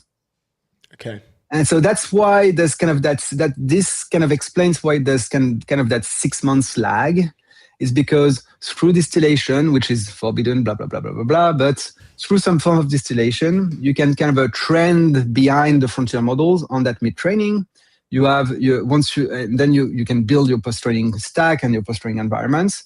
And so they kind of trend behind due to that, in the sense that they can catch up most of it with distillation, but they cannot match it because they don't have the right data. And so the open source models that are out there are extremely good. They are, I think they are kind of December 2025 level. Yeah. And December 2025 was kind of a defining moment for usage of AI in code, at least. And so it's just a 6 months lag, right? Yeah. Interesting. Okay. Yeah.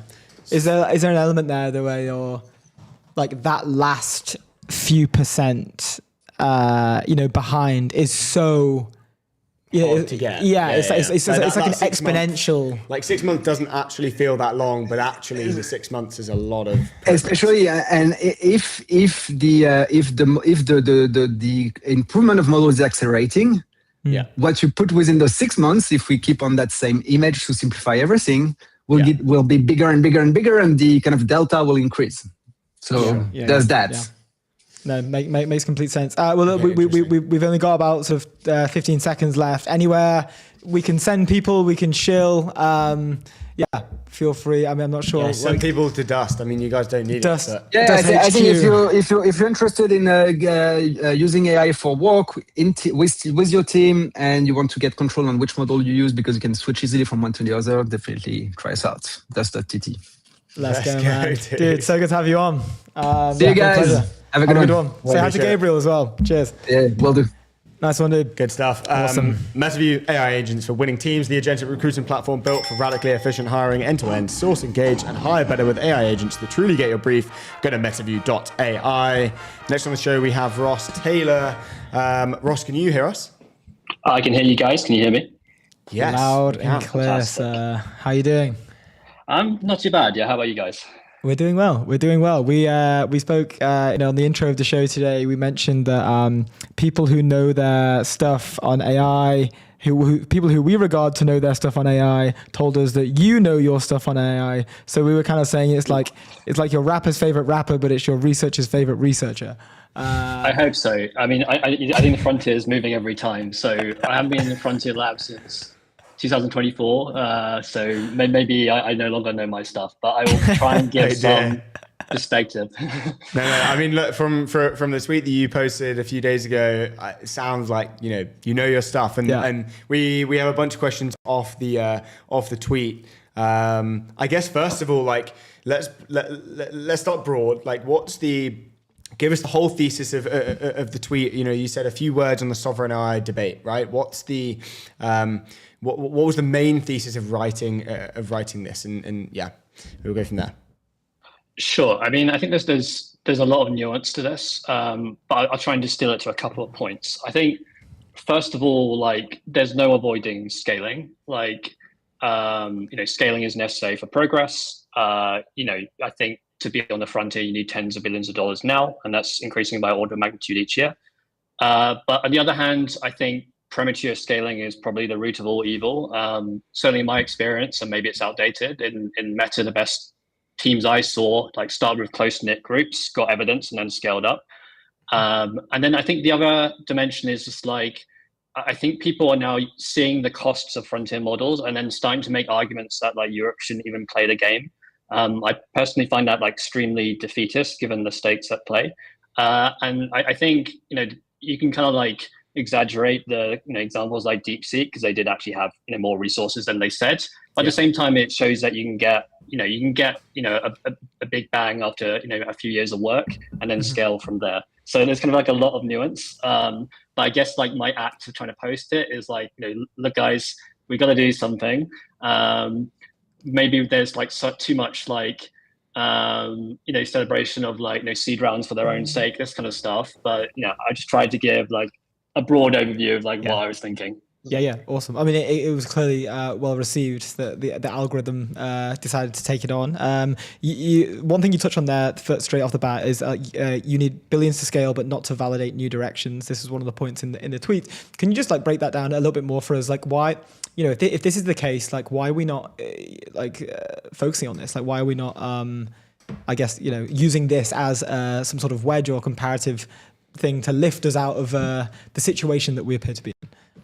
So I think the straight answer is that it is happening now, but probably last year, if a group of researchers in London even wanted to start validating things, like the compute availability just wasn't there, right? So an analogy of China is actually quite useful. Like, even though there were some groups who did have a lot of funding, there were others actually, started quite small after DeepSeek came out, maybe with like 64 to 128, handicapped GPUs, right? And then scaled up from there.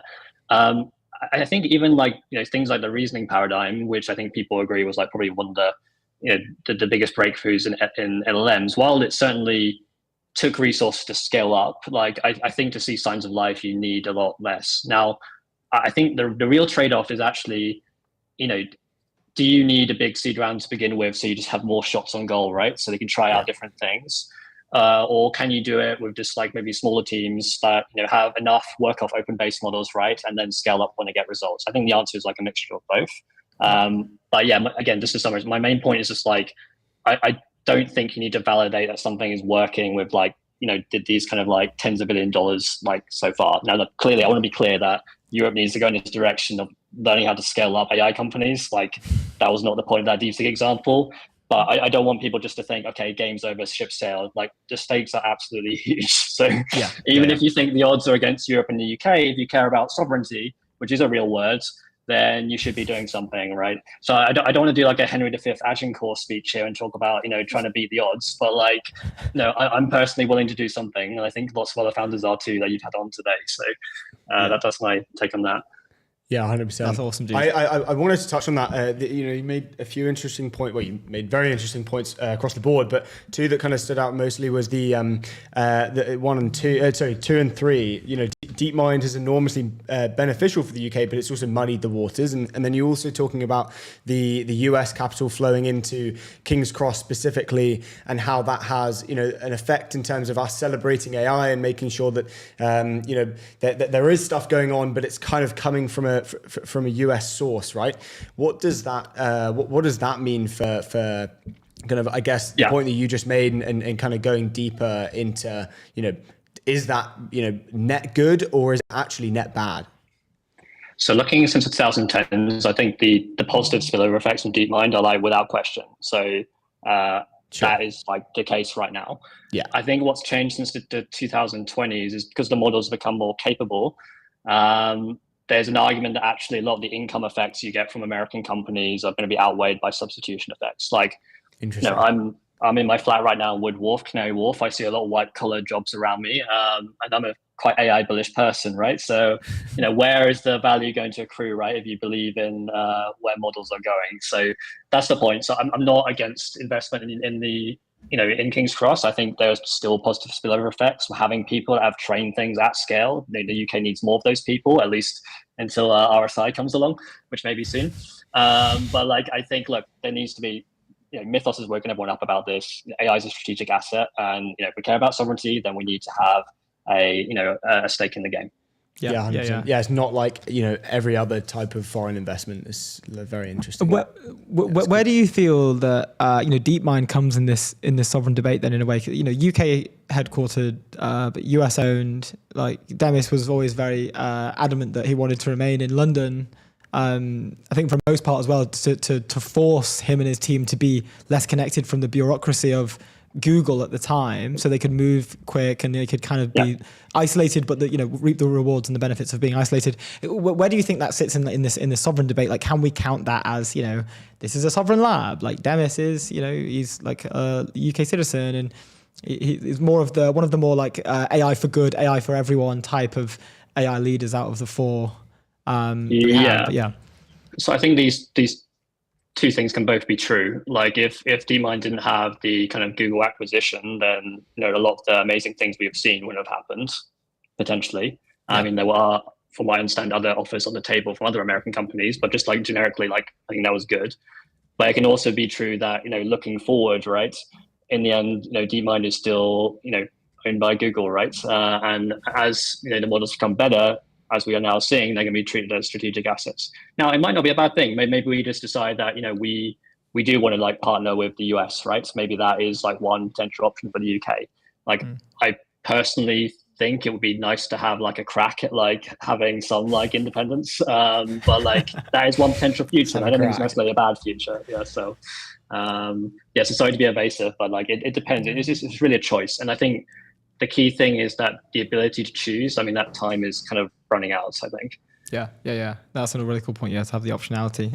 There was another one on talent. You said like the UK's talent nexus and its ability to develop a competitive foundation model. Like you mentioned, centered around like Google DeepMind alumni and also old Meta AI alumni. But like a lot of them have been snapped up by US companies.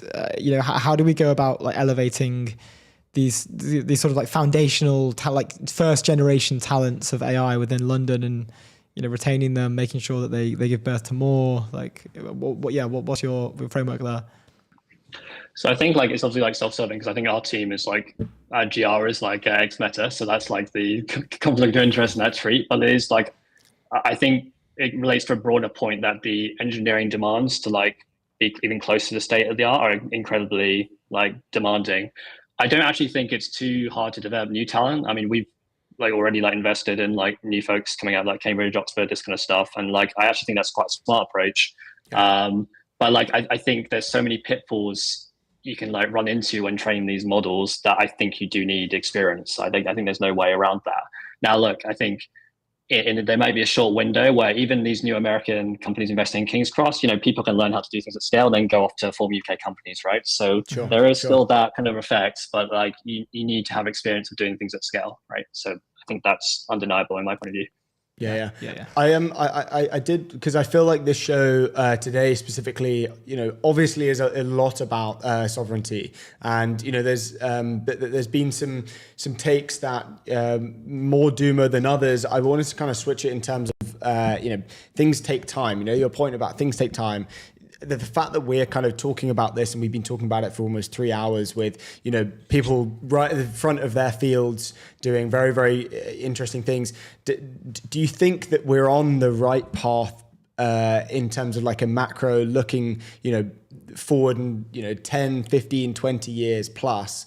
Do you think we're on the right path forwards? The fact that, there is a narrative, there feels like a narrative shift, especially in this, kind of tech bubble, maybe not outside in terms of just the general public, but the most important people who are building at the frontier are really moving things forward in London. Do you think, in Europe, do you think that is the case, or do you think we are going in, directionally we're going in a different direction? So I don't think it's helpful if I think, to be honest, most AI people would just tell you blank out no. But I don't think that's like helpful for me just to say that, because I think like a lot of efforts are being made, and I know like people are really trying to get things in the right direction. So that's why my first point in that tweet, I just want to be supportive of it. To be clear, like I said, the stakes are like absolutely enormous. Like I think that Europe 2031 piece was nice, but if anything, it wasn't like bearish enough. So like. Yeah. I just want to get people to, like, even like, did you guys see this like Satella Microsoft piece on like token intelligence versus model intelligence? Yeah. So even that wasn't like bearish enough. It was like an interesting piece, but it's just like, oh, like the role of like humans is to provide goals and spot dots and stuff. And like, right now we're, people want to know are like talking about RSI, right? And these, all these other things coming down the line. So I think you have to proceed with the assumption that like this is going to go all the way, right? And like we said, if in the long run, like all economic output, scientific and technological progress depends on model intelligence. And if you care about sovereignty, then you better have like a bloody model, right? So like, there are like, of course, unless you need like compute and energy, that's like undeniable, right? But like, maybe my one like steer would be, I think if you're truly AI pilled, you do in the end need to be model pilled, right? So yeah, I guess that's how I think about that. So I'm supportive of the direction. I think it's great to see like more people, like I said, having a crack. But yeah, I think most people would agree that we need to go further. Yeah, absolutely. There was a cool breakdown as well that you put out there in terms of the comparisons around like core frontier AI research. And also like building an LLM, like the skill set is different for these type of things. Can you like, for those, I'm naive in many ways to like the ways in which one can do these two, very valuable things. Can you maybe like break down like what people might misunderstand about the difference amongst these two elements? I think there's certainly a bias since the 2010 tends, and maybe it comes from like AI research conferences, to focus on like novelty as like the key thing. There's a famous anecdote, I think, when Alec Radford and Ilya Sutskever were putting together the GPT paper. They were like, holy shit, there's like nothing new about like this thing, right? It's just like, we've just like scaled it up, right? And I even think it's my own experience. Like we came into Meta as like a product team, and then we ended up doing the post training for Llama 2 and Llama 3. And I kind of think like that was like kind of a crazy journey. Like we didn't have any like right to do that, but I think it's just because we were like engineers. Obviously that's like n equals one thing. But what I would say is just like, I think there's like a lot. I think London maybe has a little bit more bias towards like core like researcher types who have like, amazing ideas and theses and position papers. And to be clear, I think these are great things. Yeah. But in the end, like LM stuff is like unglamorous work. Like I don't want to give anecdotes of like what I've seen and heard at like, different frontier labs. But let's just say it's a real crunch. So it's not a very glamorous life, I think. I think a lot of people take the approach right now that look, they're going to like work 24 hours a day for 2 years until RSI comes around, right? But you've also seen the downsides of that approach, right? At like places like XAI where crunch ultimately burnt out all the founders. So yeah, I think people need to be. I don't like people making like war analogies because I think that's like really crass. But like this is like fairly unglamorous, extremely hard work. Like, you've got to die on the hill for it. So you've got to be done. Look, we've got 1 minute left. I wanted to touch on the fact that you're building in the UK. You're in Canary Wharf at the moment. You mentioned what is your what are your ways to kind of, I guess, overcome some of the challenges that are put to you when building in the UK? Like, are you finding that you're hitting walls every now and again, or not, or like what's the how are you building in the UK? Essentially, you obviously have your English. You want to build in the UK, but how would you see other founders kind of building in the UK in the best way possible? I guess. I think it hasn't really been an obstacle, and I think this is partly why you're seeing King's Cross now. Like people, even American investors, whether you think that's a good thing or not, like are pretty willing to invest in people who have talent. So I don't really see that in obstacle. I think it probably is going to be, we're in the research phase of the company right now. I imagine like once we like actually get to like kind of product and GTM properly, then that might be more of like a question of like, okay, we need to shift focus to where like the customers are going to be, right? And I think that's why you're seeing like people like even UK companies thinking about this kind of dual structure where maybe they have a research arm in London, right? And then like DTM and product is more like stateside. But certainly in the early phases of the company, like, I think could we be contrarian in the sense we're kind of like, biding our time, like hiding our strengths a little bit. But yeah, we're certainly quite excited to do our first model release in the next few months. So, and I don't think London has been a hindrance to that. If anything, I think it's been nice because you're kind of free from the SF bubble a little bit and have a little bit more ability to think a little bit more long term, I would say. But yeah, clearly there are trade-offs. So cool, dude. Awesome. Literally super quick. Le Chaton Fat or Le Gros Chaton. Did you see the large cat meme of Mistral's model? Not sure what you made of it. I was wondering, how did that come about? Like, I actually don't know how it started, and I think it just got super carried away. Yeah, I need to ask some of our more X-addicted people on our team about that. I mean, I'm pretty X-addicted myself. Yeah, I mean, I don't want to make like bad analogies here because I think it'll get me in trouble, but I think Mistral is great for the European ecosystem, but maybe, I don't know, maybe the fat kitten needs a bit of a kick up the arse a bit to get it a bit. But now I'm going to get into trouble. I'm going to get into trouble for that. So thanks. So good. Dude, thank you so much for joining us. It's been an absolute pleasure, man. Okay. Yeah, see you guys in a bit. Great to meet you. That's awesome. Awesome stuff. Before we have our next guest on, Hex, have the technical skills to get insights from all your data. Hex is the AI analytics platform for teams used by Anthropic, Lovable, Cursor, Figma, Ramp, and more. Go to hex.tech. Next on the show, we have the founders of ivee. Co-founders of ivee. Indeed. Are they yeah. Nice. We're doing the same camera. What's up, guys? Hello. Oh, whoops. We told the producer that there'd be two of you, but actually this is much better. But there are two of you, but you're on one. Yeah, this is much better. We thought we're actually sharing a chair right now. Chair sharing. I like it. Maybe we should share chairs. No, guys, welcome to the show. Absolute pleasure to have you on. Do you want to introduce yourselves and ivee for the viewers and the listeners, and then we can get into a bunch of stuff? For sure. Hello, I'm Lydia. I'm the co-founder and CTO of Ivee, and we're an AI trainings and automations platform. So essentially, we help companies become AI native, but crucially, we do that without leaving humans behind. Nice. Bomb. Nice. Let's go. I'm Amelia, Lydia's older and wiser sister and CEO of Ivee. I've got background in academic research on skills prediction in the labour market.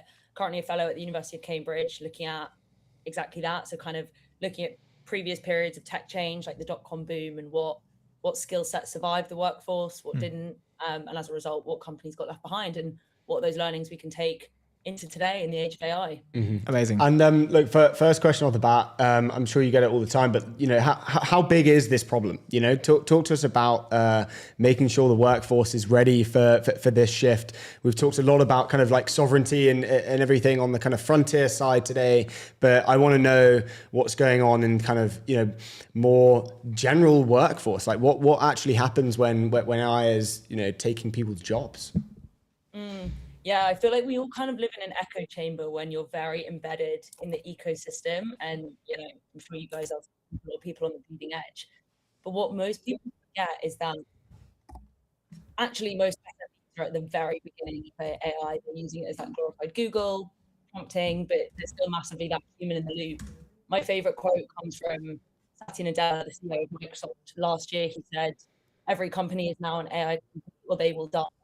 And what we're starting to see is that tidal wave only just breaking, but breaking. And a lot of companies waking up to the fact that they now need to really start seriously thinking about this transition towards AI nativity. And that could look like change of your workforce from a talent perspective, your tech stack, your actual product. We're seeing huge companies completely pivot their product to become AI native. And all of that is happening at the same time. And it's, there's a huge amount of rhetoric happening right now. It's C-suites, obviously number one priority this year. And it really is the largest reallocation of labour that we're seeing since the Industrial Revolution. It sounds a bit doomsday, but it kind of is. Yeah. That's so awesome. And how do we, what's the, two things. One, I have to admit, I didn't know you guys were sisters before you were coming on today. I got told when we were prepping. I just thought that was super interesting. My second question connected to this is what's it like building together with someone in the family? Is this something that you guys had always planned for? Is this something that just kind of happened? Would love to get more of the founding story behind this. What drove you to do it? How did you first see the problem as well? Yeah, it's great. It's so fun working with your sister.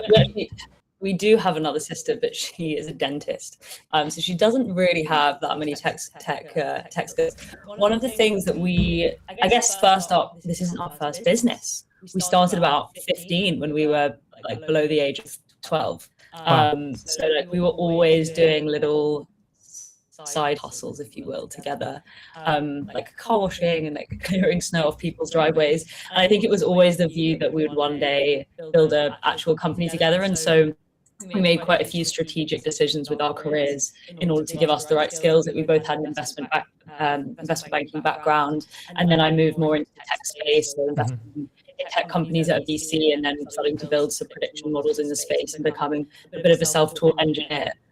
So that when we did eventually make the jump over into building this company, we would, I would say we'd know what we were doing. We didn't know what we were doing. I don't think anyone does. No, so true. That's like the superpower, right? I feel like if you knew how hard, then you would never even attempt such a crazy feat. And speaking of crazy feats, you guys are everywhere. I'm not sure how you've done it, but you've managed to you understand something that others don't at the moment, which is the distribution game is something that you have to win super early. You guys do it effortlessly. I see you all over my feed all the time. How big of a part is this building public stuff for you guys? We mention on the show all the time, we look at that is just immediate leverage. It is one of the most powerful levers any founder can pull in this day and age. How do you guys use that strategically? It looks like you do an incredible job of it. How strategy around this, would love to know. We need the help. Super bullish on organic socials as a distribution engine. We've yet to spend a penny on paid marketing actually, and it's been 100% the right decision. We went we went That's really mad. hard on organic content from day one. The thesis that underpinned that strategy was it's never been easier to build a company, let alone a tech company, let alone an AI company. And as a result, barriers to entry are lower than they've ever been, which is the ecosystem, but it also means that you are really competing to stand out and gain distribution. Before you even think about giving Meta a penny of your money, it's so important to build an audience. Building an audience before a product is, one of the best things you can do today. And that's not in the tech space, that's in the FMCG space. You look at brands doing it really well, like, Salt, the electrolyte brand, for example. And you're seeing some really interesting companies who are actually from day one, because that 0 to 1 game is now much harder than it used to be.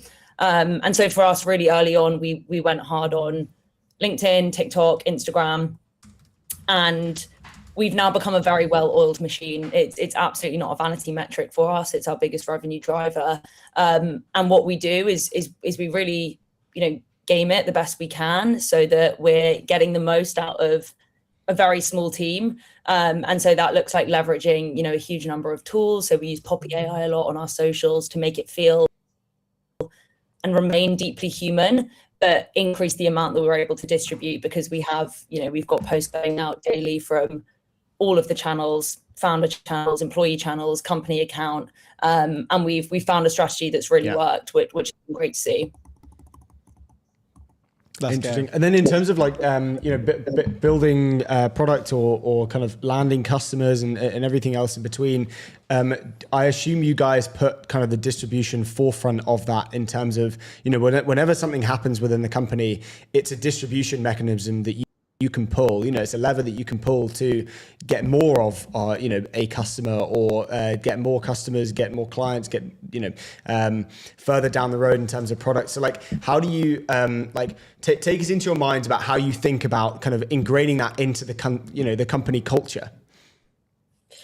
Yeah, company culture is something that's super important. And I think in the world, again, of building an AI native company from the start, one of the things that we absolutely double down on is experimentation. So everyone should constantly be running multiple experiments themselves within their team and documenting these, but these need to be done at the speed that a founder makes decisions, which is incredibly quickly. And I'm not saying that you have to provide a full report with all of the data insights from it, but I think it's quite clear to see when an experiment has failed and when it has worked.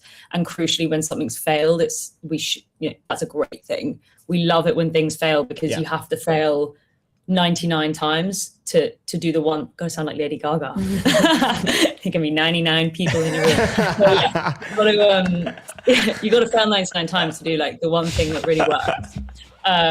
And so that's just the culture that we build. And just to the point around building product as well, because we have a really great audience that, in some ways feels like there is a bit of a parasocial relationship with us as founders. It actually gives us so much leverage to be able to test things incredibly quickly with customers, which not a lot of people can do. You can ask your mates, you can ask your founder friends who are going to give you not the truth.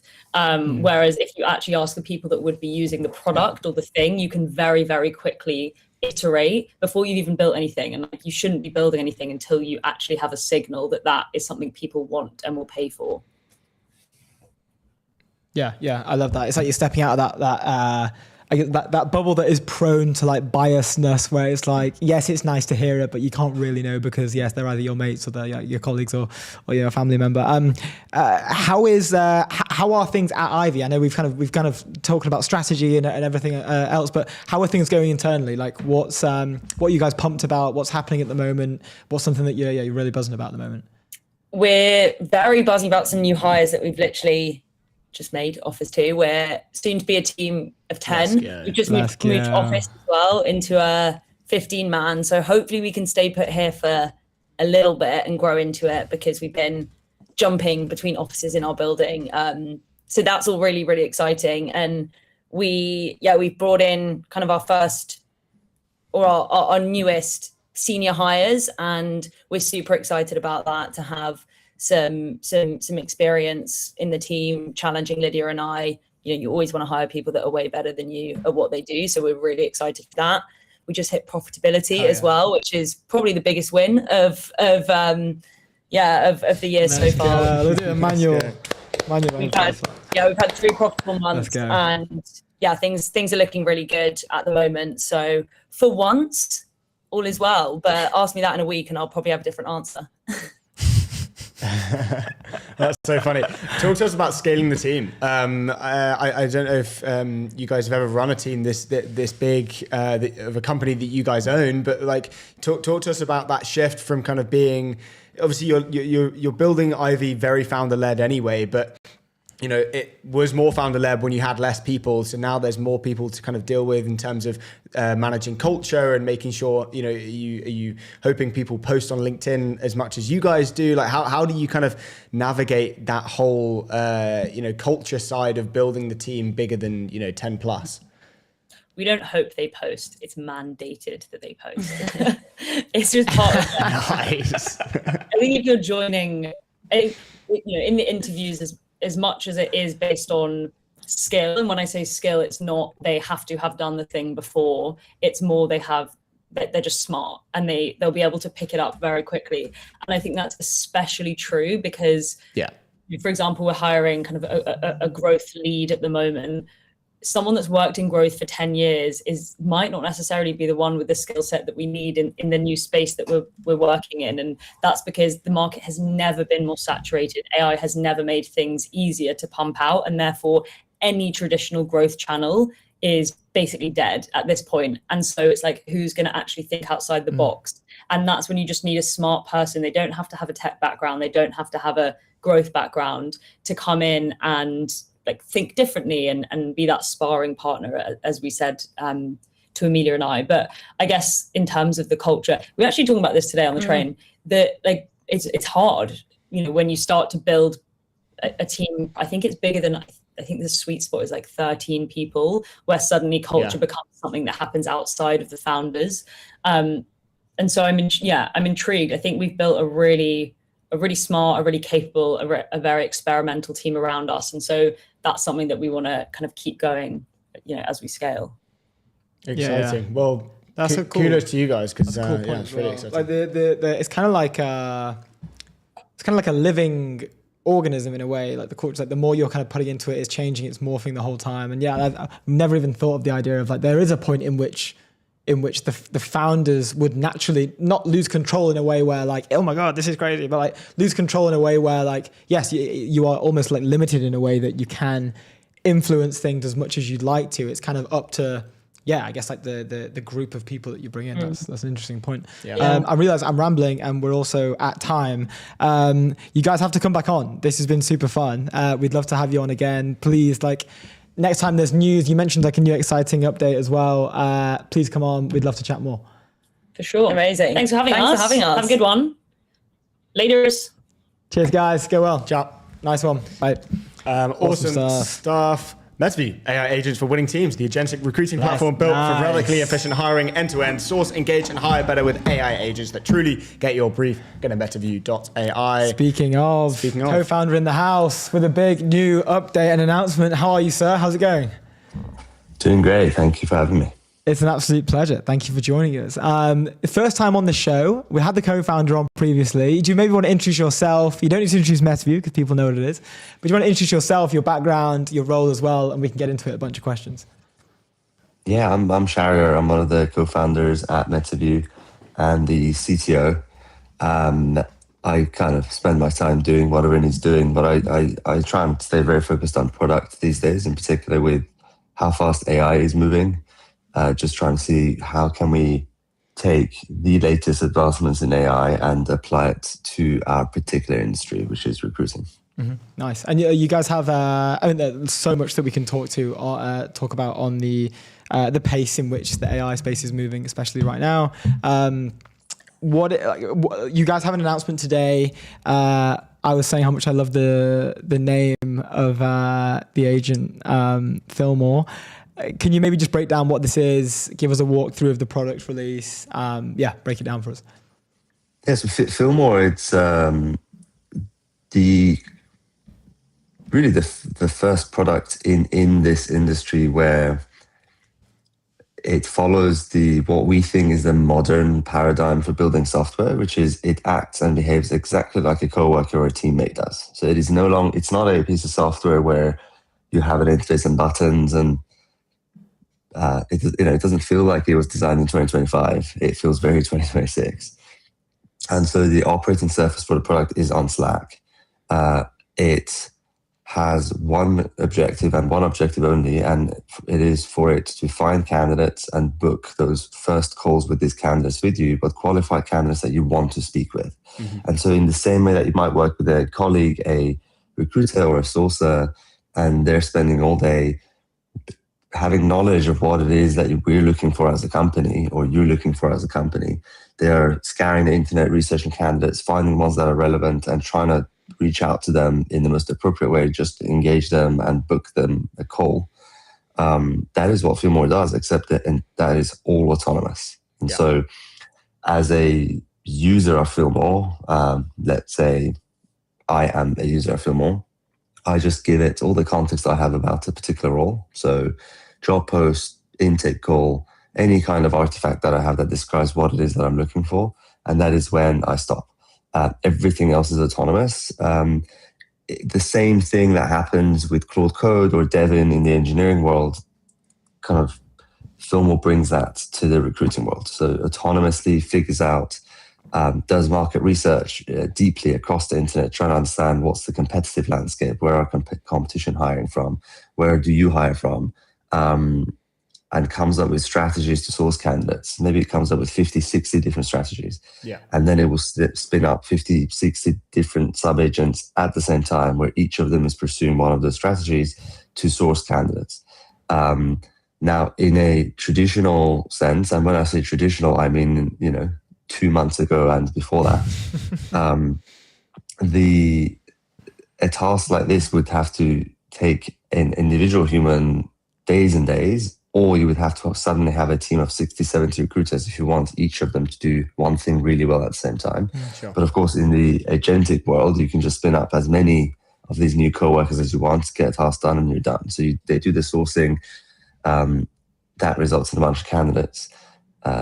We can then spin up, let's say we have 1,000 candidates. You can then spin up 1,000 different AI coworkers, each with the only objective of deeply researching each individual candidate. So you can then go on the internet as an AI agent and do a deep research across every possible webpage on the internet about that candidate. So you find everything there is to know about this person, create a document, and at that point, you can then hypothesize around, right, what is the best way to outreach or engage this person and this person only? So that then becomes another agent's job, which is I singularly want to reach out to John.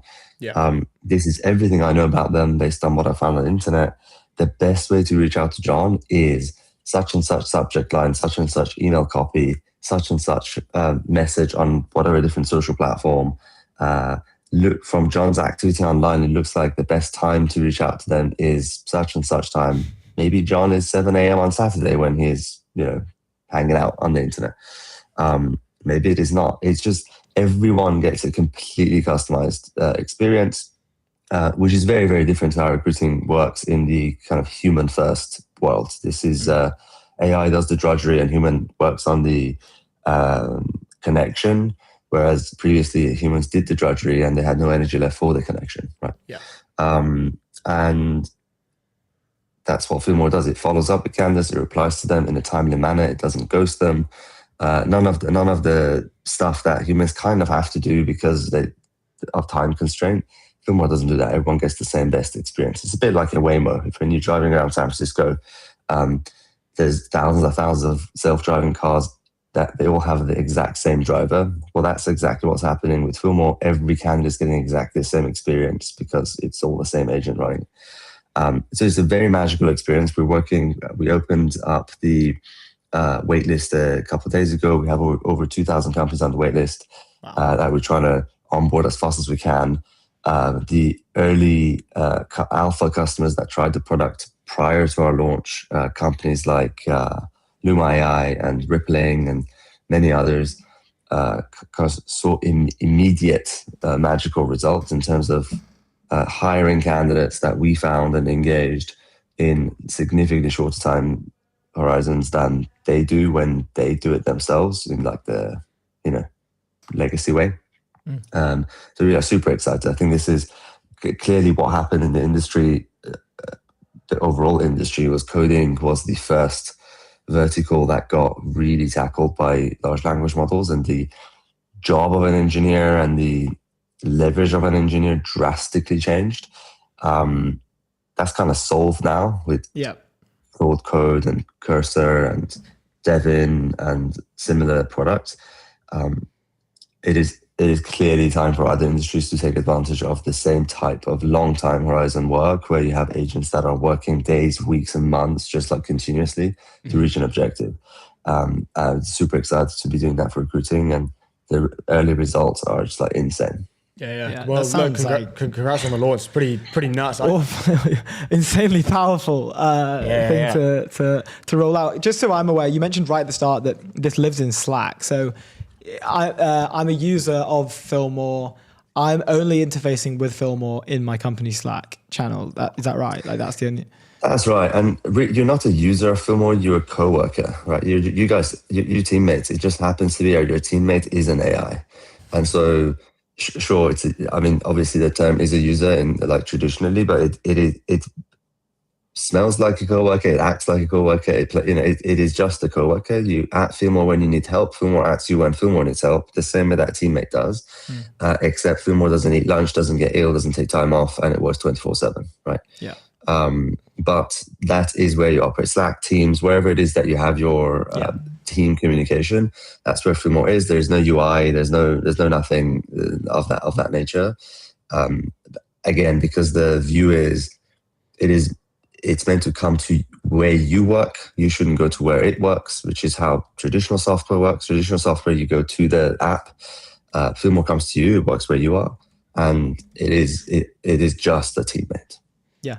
I wanted to understand, when did you guys start kind of start building this out in terms of, we saw the first inklings of, real agency within kind of AI and AI agents when, social media with AI agents was kind of, rolled out. Maltberg and everything else in between. That was like, oh wow, they really have agency. They can do things without actually being prompted to do things. And then it kind of started this agentic, push towards, hey, like now I can be prompted, hey, go and do this. This is the best task to go and do, or whatever it is in terms of your workflow. When did you guys start kind of building this, the product out? We kind of had a long-term view that this will happen and a short-term view of, well, we can't just wait for the level of intelligence to be ready and then only then do stuff. So every 3 to 4 months, I would say, we would test like certain things that we thought were required for something like this to be very, very good with whatever was like the latest models that were coming out. Yeah.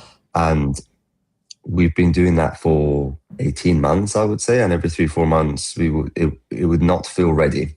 Now, it would not feel ready to our standards. I think there perhaps may have been many other companies that would have done it, and they did it, and the product ended up being terrible, and we just didn't feel like it was ready. Yeah. Now, we also knew for a swarm of agents to be able to do these tasks properly, they need access to certain tools and capabilities. Now, when you're building a product as a coworker or a teammate, it turns out to be that the tools and capabilities that teammate needs is the same as what your human teammate needs. And so in the meantime, we were building smaller bits of product that are useful to teams of humans operating. For example, we have a specific product that is just focused on sourcing. It requires human manipulation and massaging and navigation, but is really, really good at sourcing. Not anything else, not like the before the sourcing, the research stuff, not the post-sourcing, the outreach stuff. It's just sourcing. Now, that is a tool that we knew when the level of intelligence to do long time horizon tasks is ready, we can just provide that tool to the agent and say, when you want to source, this is your tool. And so the way we build our product is they have a human interface, they also have an agent interface. It's the same product that if you as a human user were using our product, there's like a UI part of it that you interact with, but that same tool gets given to the agent and there's like a backend part that interact with. And so over time, we built a bunch of these. We initially built sourcing. We then added capabilities for doing like really, really good research about people and companies. We then built specific outreach capabilities of what is the best experience to reach out to candidates over email, LinkedIn, WhatsApp, or any of the like common channels. And every 3 or 4 months, we would try is the agent ready to do long-term horizon tasks? And really the best like leading indicator for that for us, or lagging, depending on how you want to think about it, is how well are the agents getting at coding and how long a coding task can they do? And when they start to be able to do 6, 7, 8 hours of coding, it was starting to feel like, okay, we might be ready for other types of problems. And so by the time the more later models came out, which was maybe like 3 or 4 months ago, we had already learned a lot about how to build such a system, because we had attempted a few times, wasn't working, and we paused it. And in the meantime, we had built all of these other products that our users were using for outreach, for research, for sourcing, that was adding value and being like impactful for us as a company too. But then suddenly we could say, okay, the models are ready. We already have the tools. It's actually just a thin harness that we need to put together, and the hard bit is already available. And we've learned a lot of secrets about what works and what doesn't work about these tools. So it's been like that kind of short-term, long-term wrestle of just being ready for when the model's ready, but in the meantime, still making progress and building like the periphery that's required for the model to do the job well. Interesting. That's a really interesting way of like building, right? I don't think I've heard that way of building before. I know we've got 1 minute left. Something that I wanted to ask you, like you mentioned, and it's a topic that's come up before in terms of people have this opinion in which that coding is essentially solved, like from like a perspective of models. Like with Claude Code, you can kind of like not tick it off box, but it's getting to a point of completely solved. You mentioned that it'd be amazing to do that for the recruitment vertical. Like, what do you think that looks like when that's achieved? It sounds like a Fillmore like rollout would be something that's a step in that direction, where it's like fully autonomous. What do you think it looks like end goal? I think ultimately the coding is done, but we don't discuss that. For any competent team that's good at AI, no one writes code anymore. It is about outcomes, and it's about end-to-end outcomes. And for recruiting, it's about end-to-end recruiting outcomes. Ultimately, in one moment in time, you're like, I need a person in such and such role. And the outcome that needs to happen is that person needs to be in that role. And so in this industry, it's called time to fill, which is how long does it take from the moment you decide you want that person to the moment they're sitting in that seat. Yeah. And how do you balance time to fill to be as short as possible and the quality as high as possible? I think that's what it is in recruiting. In many ways, it's much harder than coding, because the harder to verify the outcome, harder to know what the quality is, etc. So we are just breaking that longer end-to-end outcome into these individual components. So for example, one of the first things you have to do is find the qualified candidates, get them engaged so you can speak to them.